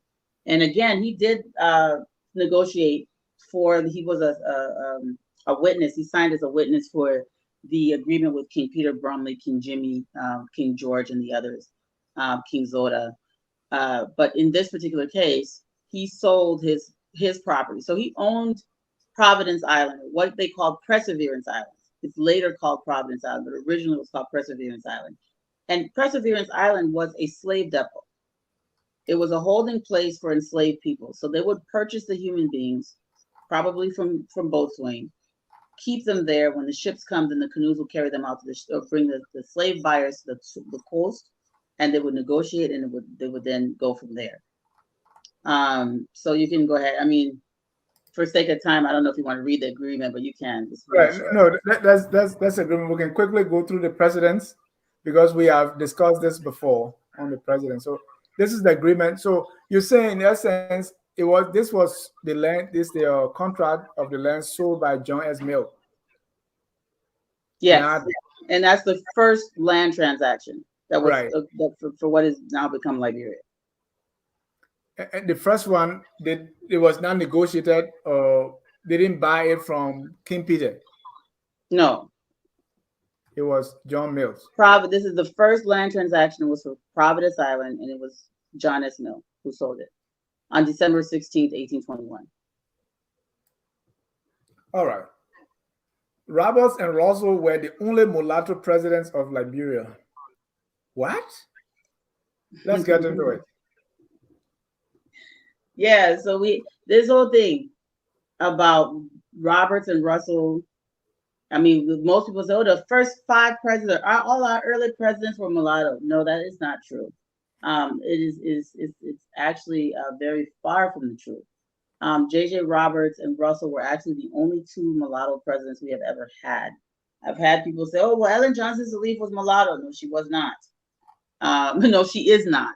And they'll say, "Well, uh, what about Edwin Barclay? Edwin Barclay at Jato, that man was not mulatto. His two parents were black." So these are the two mulatto presidents that we had, and the History Channel has thoroughly explained how we know that the other presidents. And we could do a separate show just on the presidents. I think, summarizing, since we've concluded the presidents. I think next week we can do a show going through how we discovered this disturbing, which is another disturbing lie. This is probably more damaging than the Matilda Newport story, or as damaging. How do you measure the damage? So creating this narrative. This is Stephen Allen Benson, and how Stephen Allen Benson is depicted in Liberian textbooks. So we have the real picture Actual, and we have the mulatto picture. yeah. So Augustus Washington photographed him. All right. In those days, Augustus Washington, he was a daguerreotypist, which is a type of photography, early photography, where you put the photographic image instead of on paper on a tin or copper plate. So the Library of Congress actually has all of those tin and copper plate images. I shouldn't say all, many of the tin and copper plate images, the daguerreotypes that Augustus Washington, who was an African American immigrant to Liberia, took. And he actually took daguerreotypes of President J.J. Roberts. He took daguerreotypes of Stephen Allen Benson, who was our second president, the one who was kidnapped in the battle on December 1st, 1822.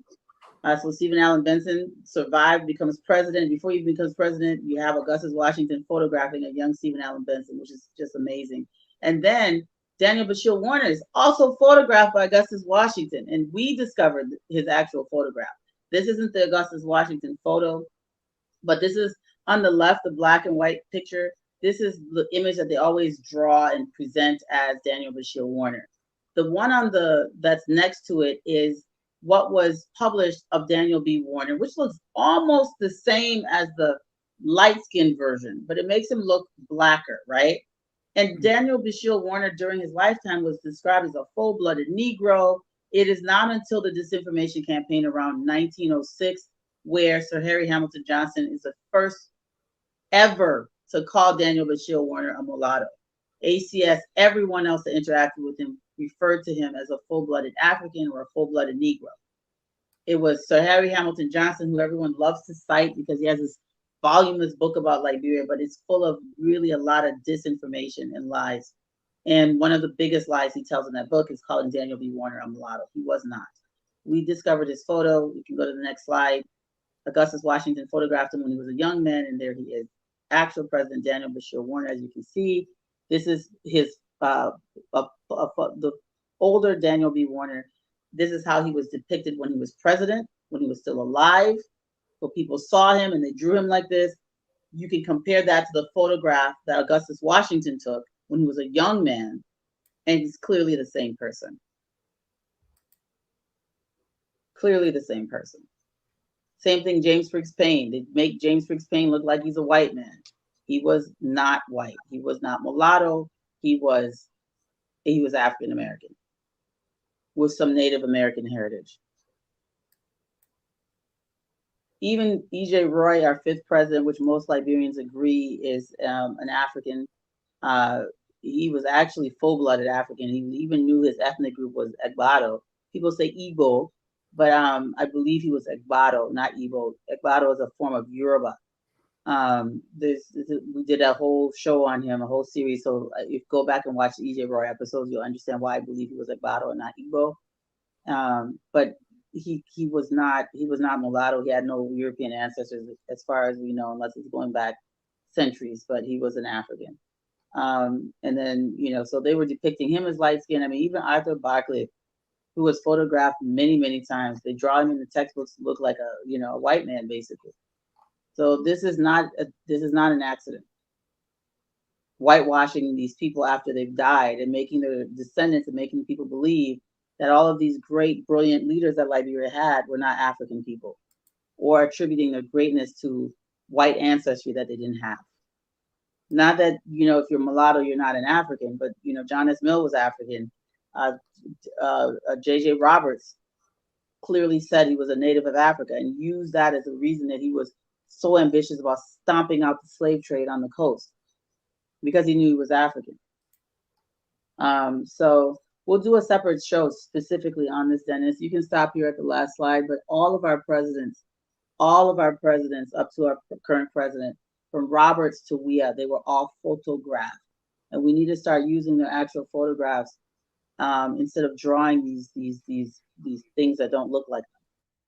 So that concludes my presentation. And then next show we'll specifically dive into the whitewashing of the Liberian presidents and why that was done and how detrimental it's been to our society,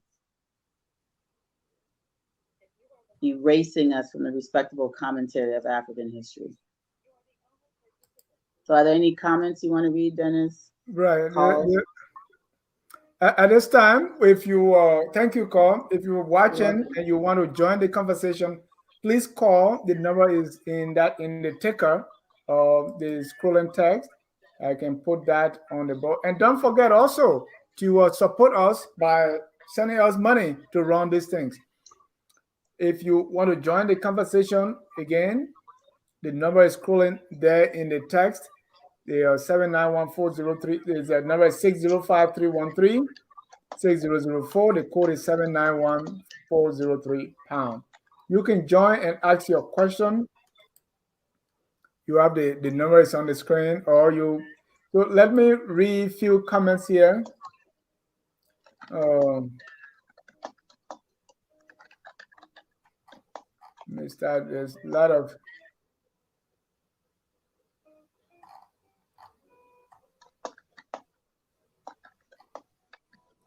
Are you there, Dennis? yes. Kofi Newton said the natives are the most ferocious, warlike, and depraved of all tribes on the coast. They were constantly engaged in wars of rising and invasion with the feeble nations of the interior, from whom the captives were obtained, with which they supplied the slave ships. Yeah, that's not true. That's not true. And there were no feeble nations of the interior. That's some really white supremacist rhetoric. The empires were in the interior. So the massive farms, the gold, all of that was in the interior. So that is extremely racist, regurgitation of a racist narrative. Kofi, call me. Don't ever say that again. Go ahead, Dennis. I got into a debate about Reverend Benny Warner, whether he was indigenous Liberian because he had an English name. Oh God. Did you really think Susanna Lewis could be credited for a flag she copied from the United States? All the debunking that what we want to talk about. Yeah, the flag wasn't copied from the U.S. flag said I copied from Africa. Y'all really want to know what's going on? Nobody copied that flag. What in Europe looks like that flag? That thing, the U.S. flag look like country cloth to me. As far as I'm concerned, they're waving a country cloth flag with a star on it, with stars on it. All of these narratives you are referring to do not differ much from the narratives spooled today about the melanated people in America today. Yeah. A criminal in America who is caught or sought and is black is still referred to as a savage, an animal, etc. Whereas a white serial killer who has taken the lives of 30 to 40 women is said to be challenged because he had a hard life or was abused as a child. I will go to my grave reminding you people of color of the divine and conquer gospel of the white. Let's take our first caller here. Abraham Benton, aka River Says Pro. What's up? What's up? How you doing?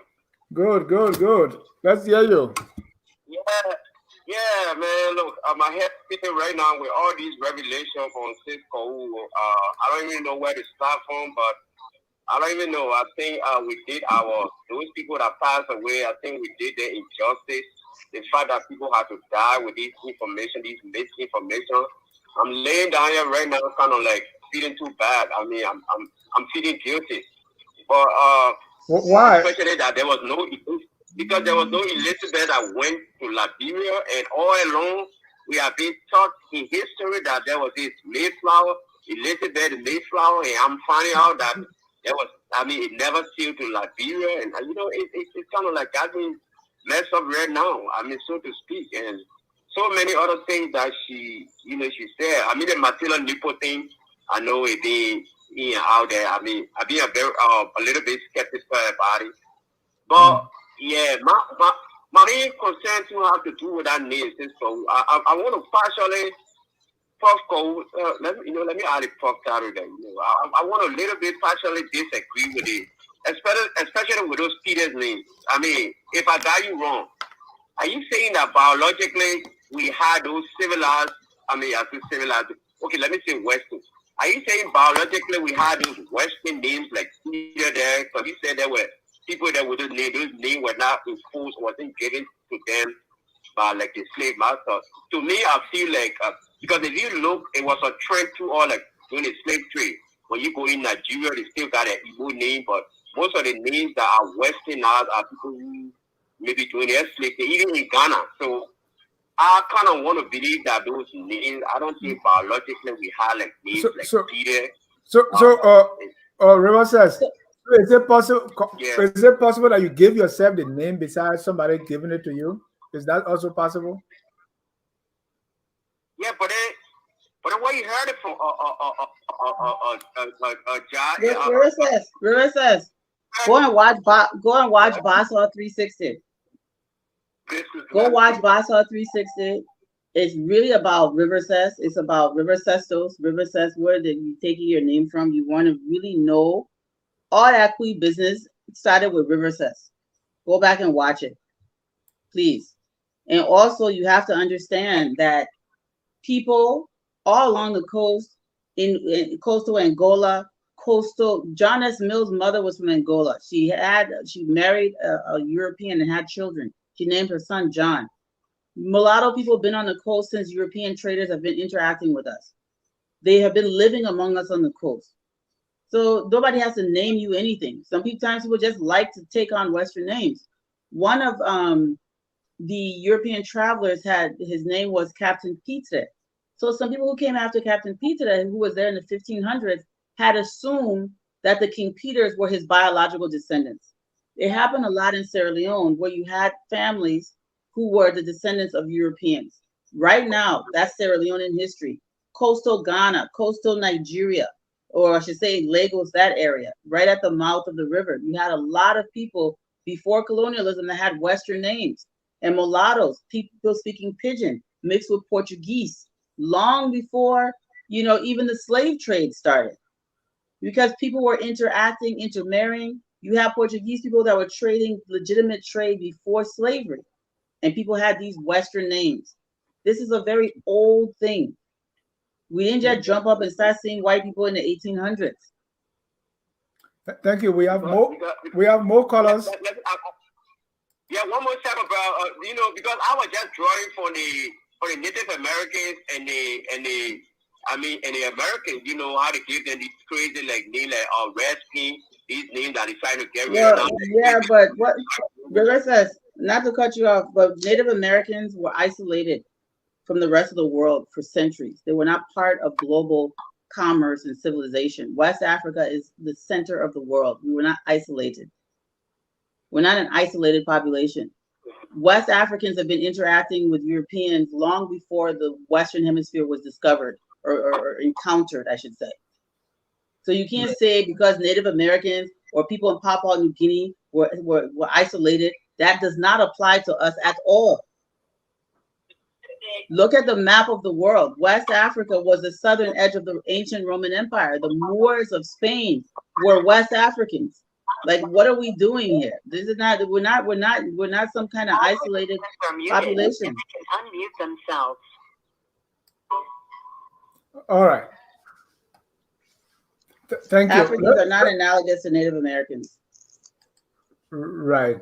We're probably speaking English in West Africa before people start speaking English in America.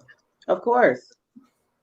Not probably, it's a fact. All right. I try to be conservative so that I mean, it's a documented fact. We're speaking Portuguese in West Africa before the Portuguese ever set foot in, or even Spanish in Africa before the Spanish ever stepped foot in the Western Hemisphere.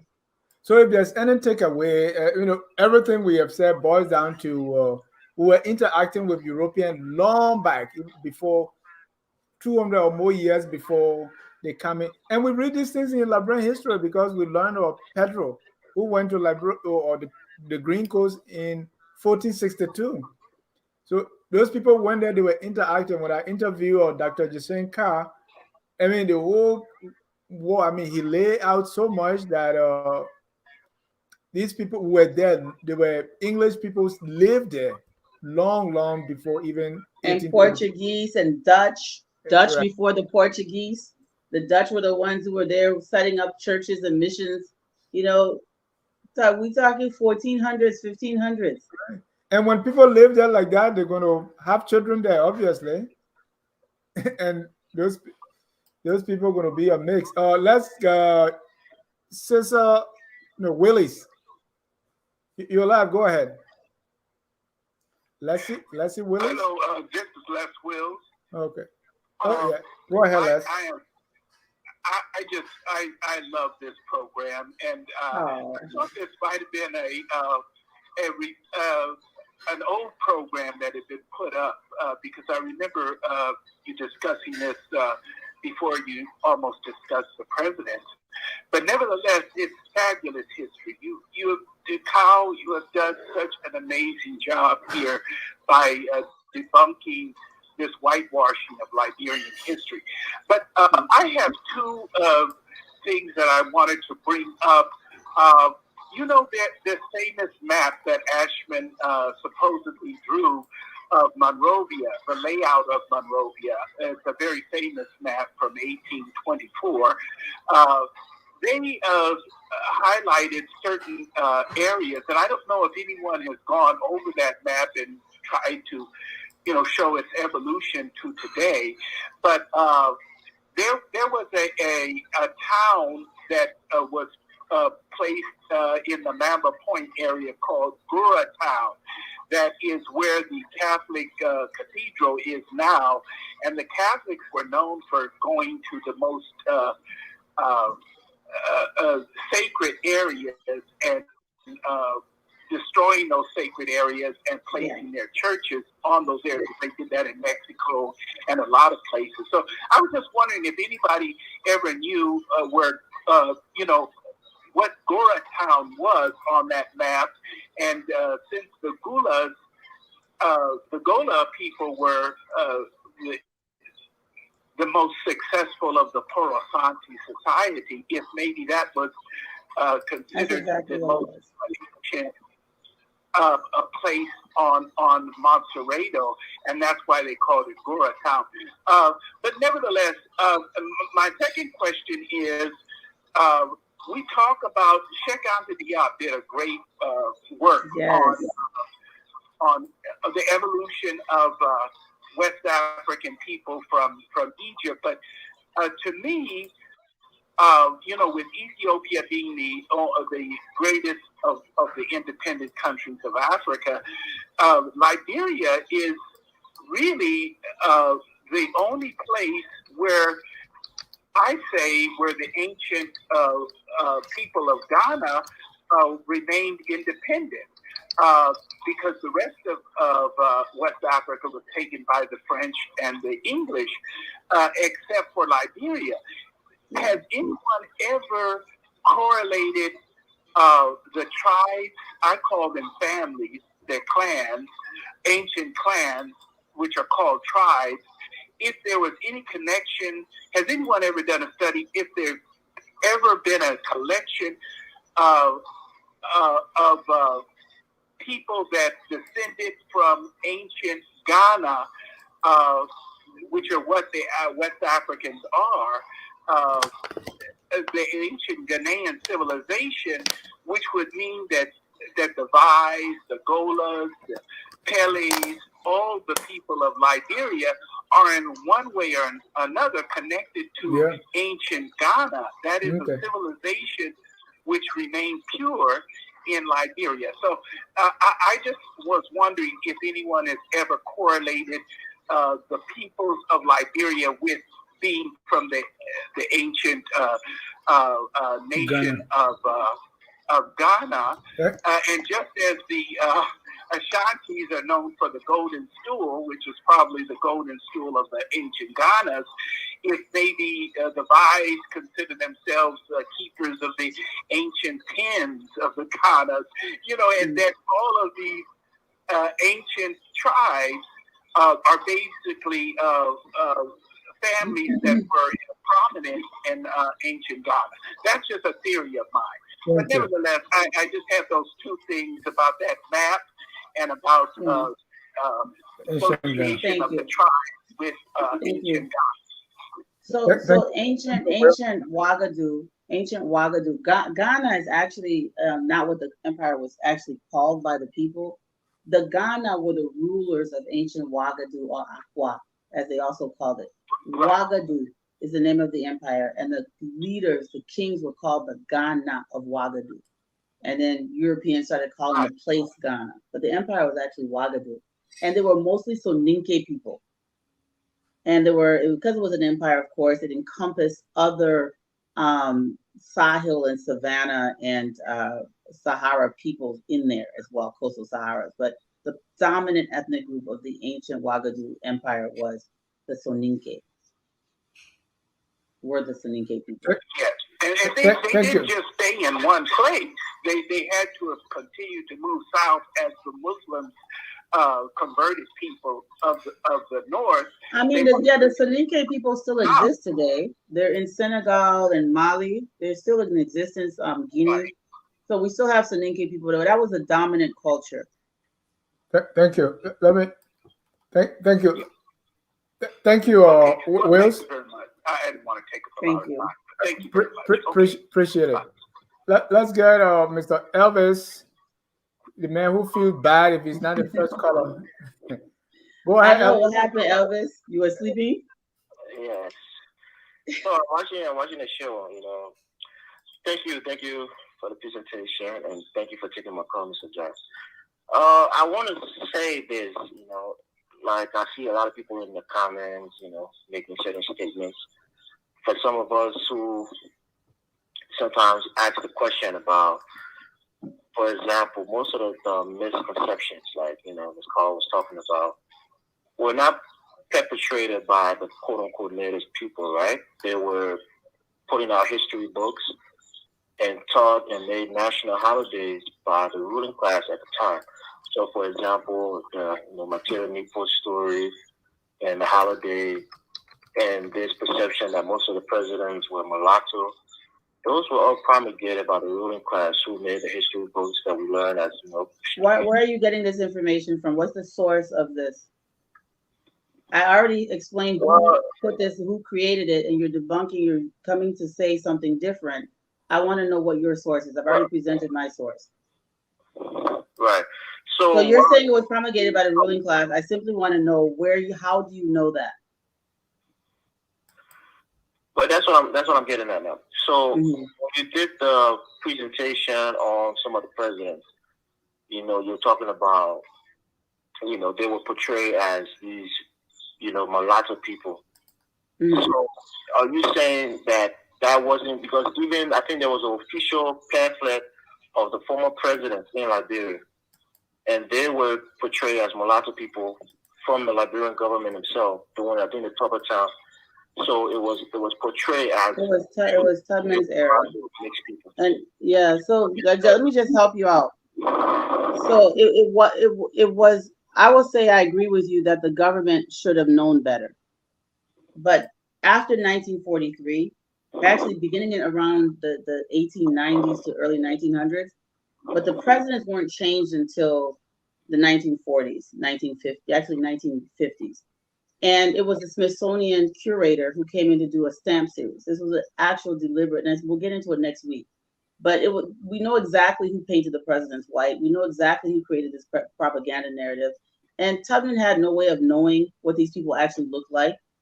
People alive at the time didn't have control of their own information.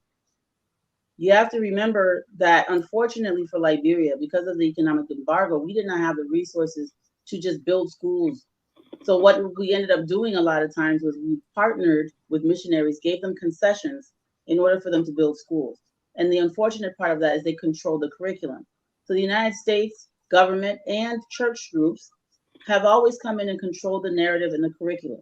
To say this was promulgated by the ruling class is false. The ruling class was educated by missionaries who created these curriculums. And I've laid that out. Even the Matilda Newport story, I was able to show who invented it. And so when you invent something like this, and you're coming from a position of authority, and you come in and you tell people who you've educated that this is what it is, and you have nothing else to go by, that's how they're going to roll. So this need we always have to absolve white supremacy for what they've done to Liberia. It's just, for me, it's mind-boggling. Somebody comes in and burns your house, you want to blame the burn victim. So, well, you were in the master bedroom, so you're responsible for the house being burnt down. Okay. Okay, so if I'm to understand the points that you're making, we shouldn't blame the Liberian government because they were a victim of white supremacy because they allowed. It's not about the Liberian government being a victim. It's about African people, period. African people being dehumanized, manipulated, and terrorized by global. What happened in Africa? What happened to Africans in Africa? What happened to Africans in Africa is not something we should be pretending didn't happen. And we shouldn't be pretending that we don't know how it happened and who did it, because they documented everything they were doing.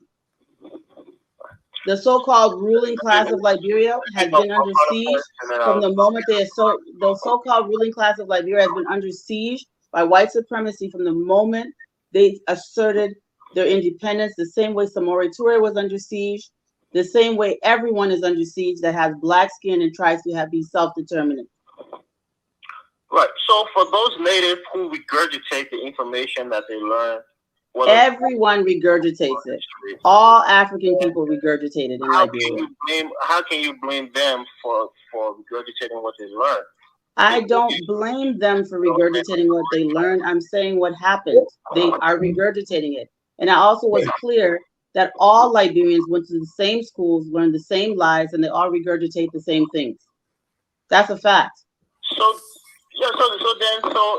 if people have this mindset or this perception of this is what presidents were, this is that, they learn it from a system in the country, the educational authority that they submitted themselves to. So what they learned, that's what they thought was the right history of our country. So that's right.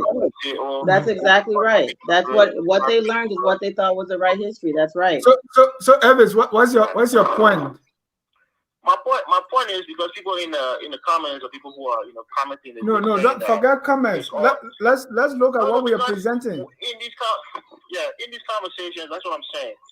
If no offense to the platform, but how many people will understand that this is the wrong information that they learn?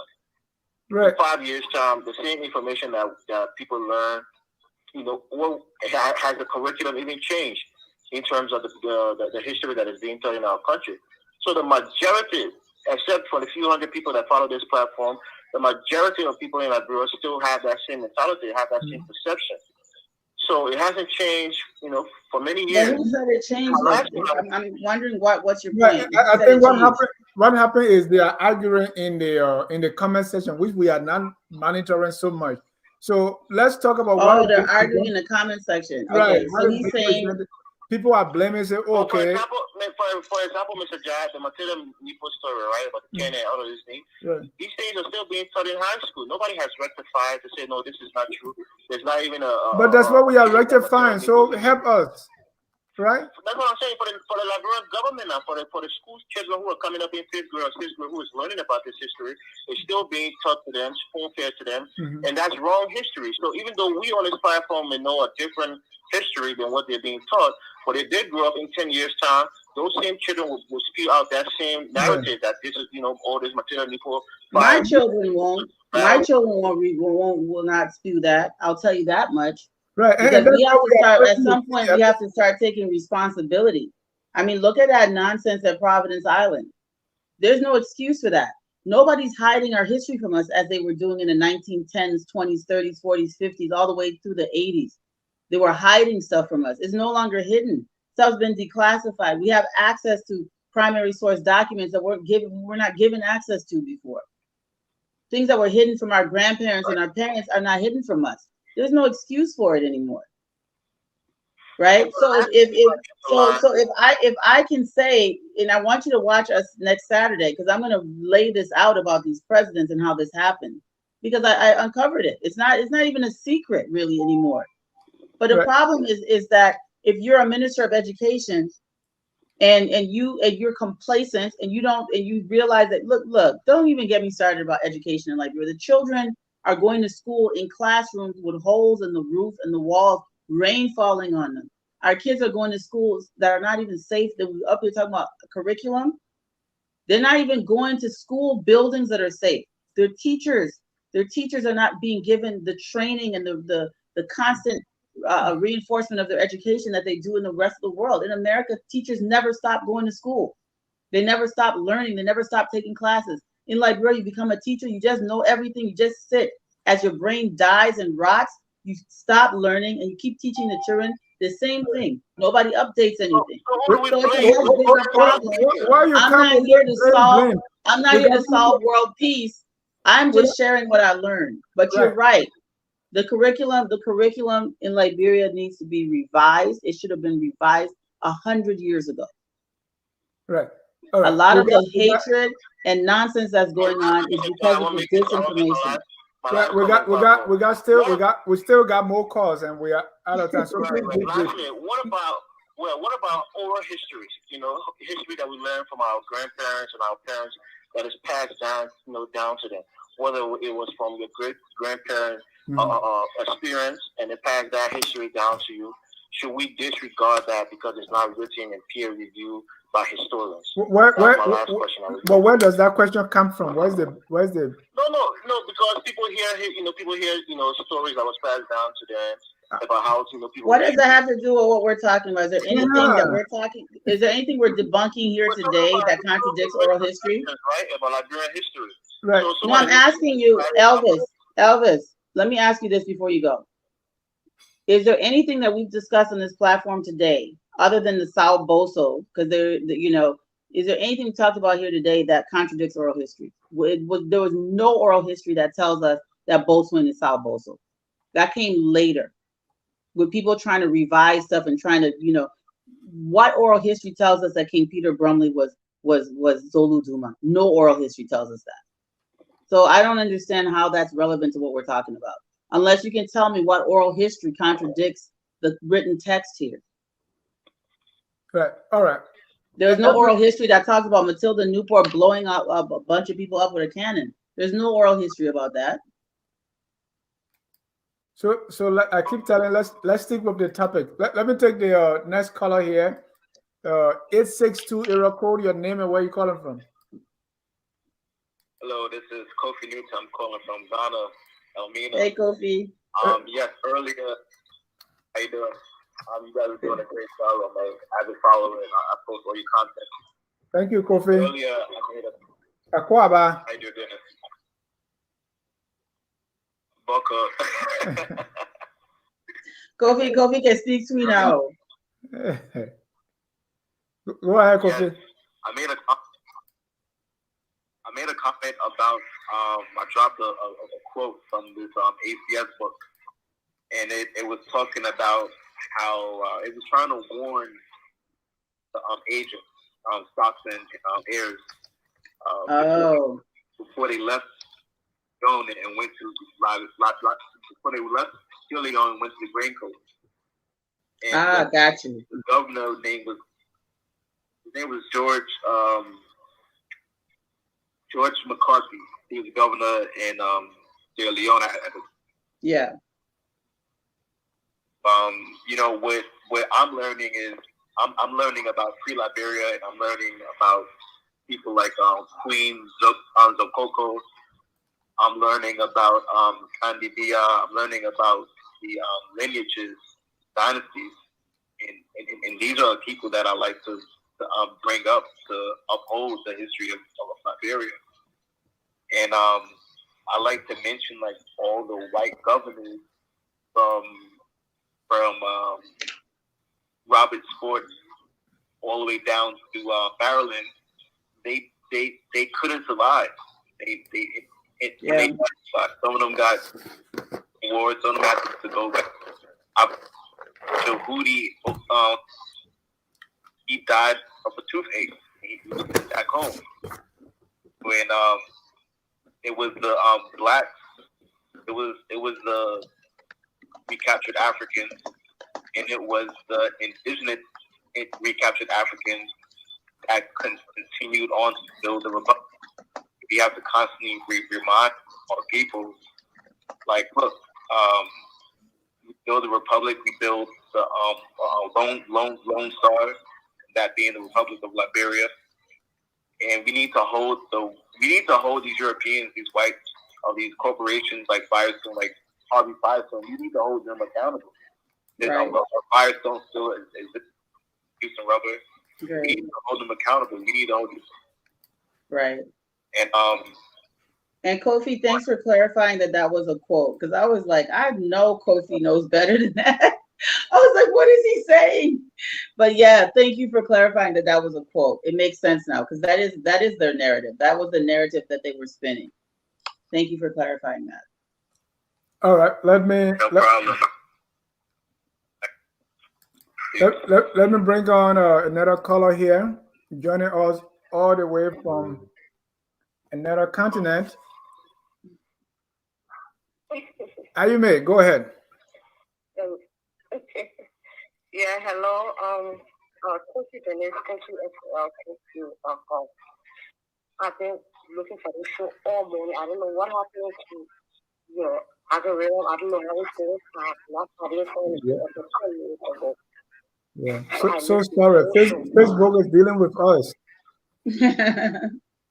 I'm Facebook, YouTube, I couldn't find out nowhere. What? So I just thought you cancel the show. Yeah, I couldn't find out nowhere. I just thought you cancel the show. I'm talking. No, yo. Watching the show, she tagged me just like.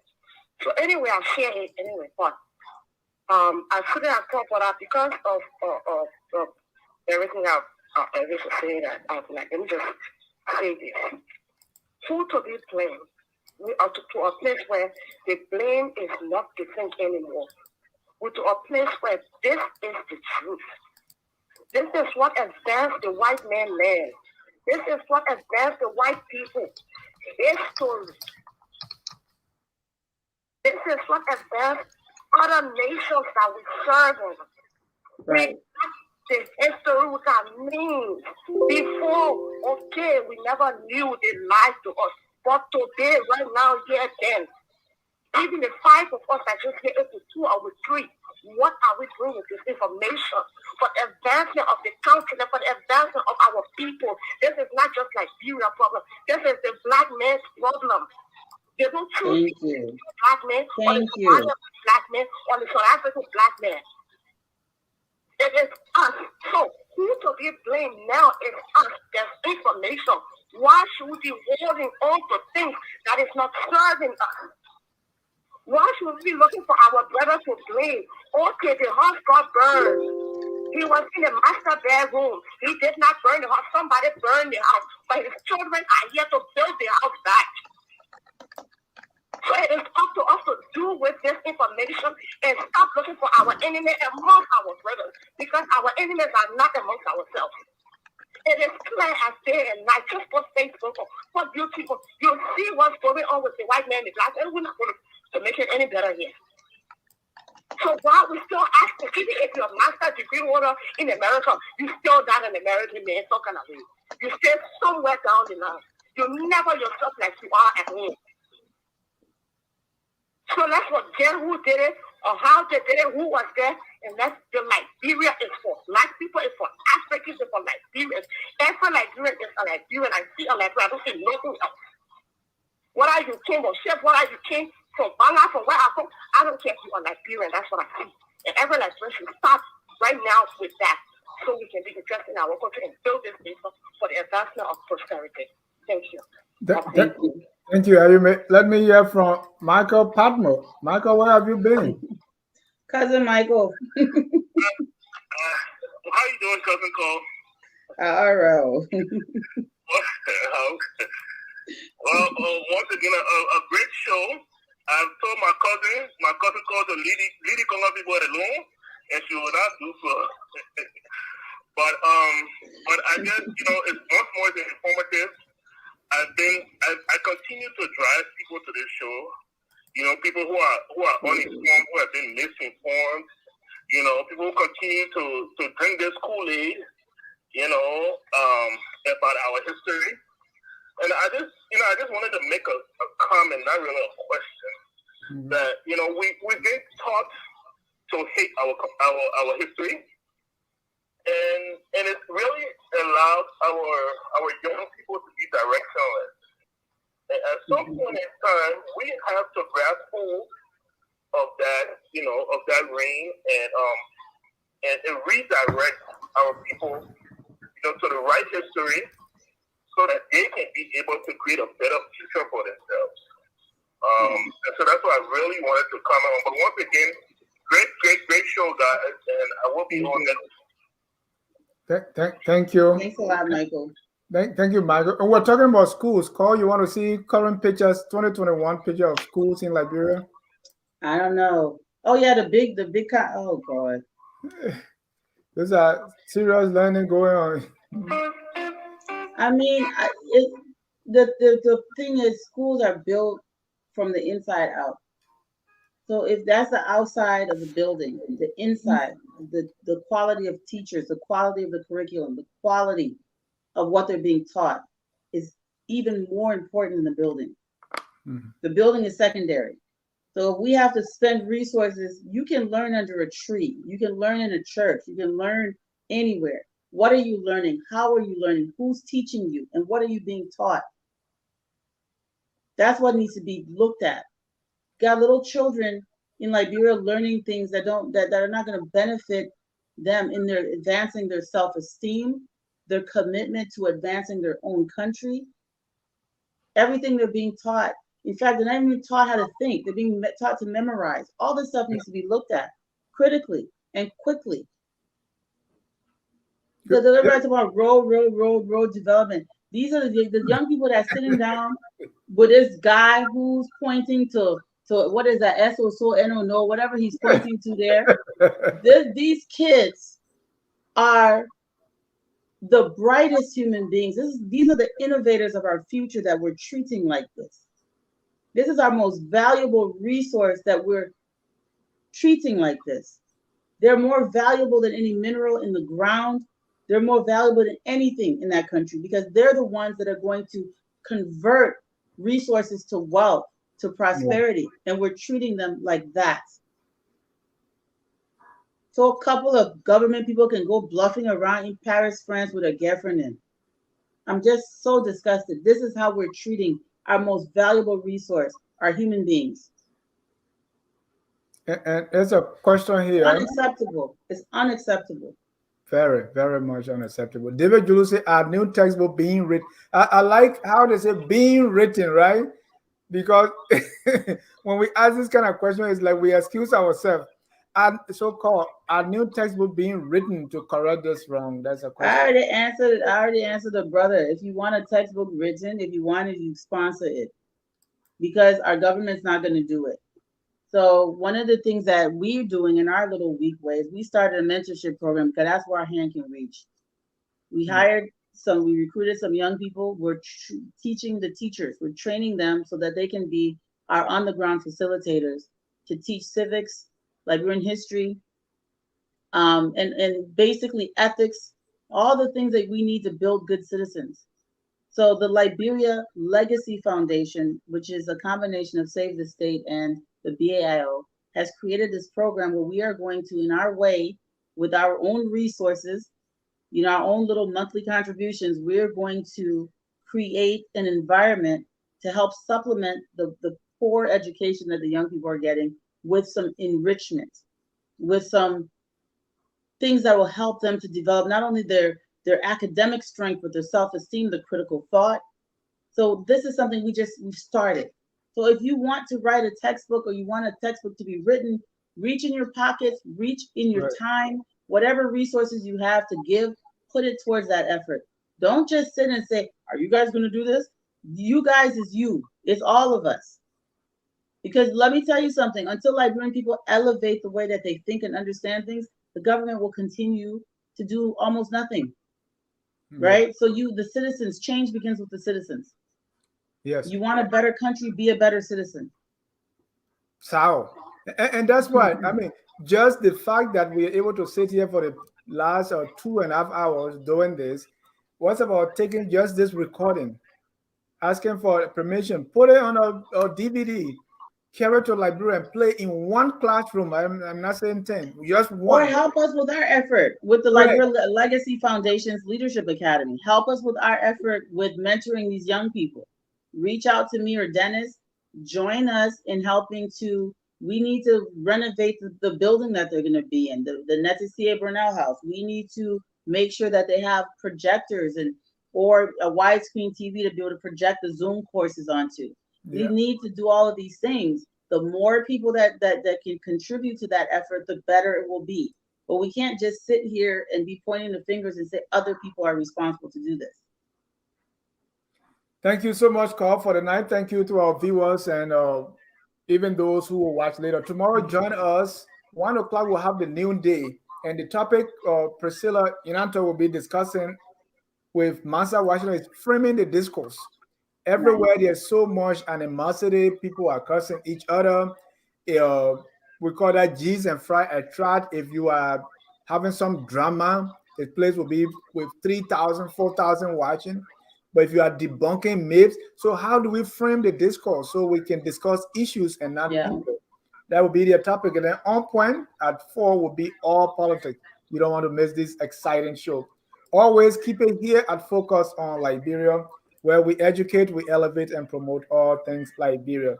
Call final 30 seconds for your last, and then we close. Yes, thank you so much for watching. This is a labor of love. And this is our way of contributing to the cause of basically lifting Liberia back up to the respectable commentary of African history, and therefore lifting Liberian people up. We have to do this together. Please reach out to us and support the Liberia Leadership and Legacy Foundation. That's all I have to say. You have a good night, and please tune in next Saturday, where we're going to thoroughly discuss the Liberian presidents and how they were erased, whitewashed, and the images distorted after their deaths, and who did it, who came up with this brilliant idea, and why. On that note, we end with our song that says, "We are all Liberians." Have a good night. And thank you, Dennis. Good night. Thank you. We are Liberians. Liberia is our home.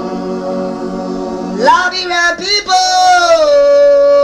USA, all we want. Liberia, USA, all we want. Liberia, be Liberian.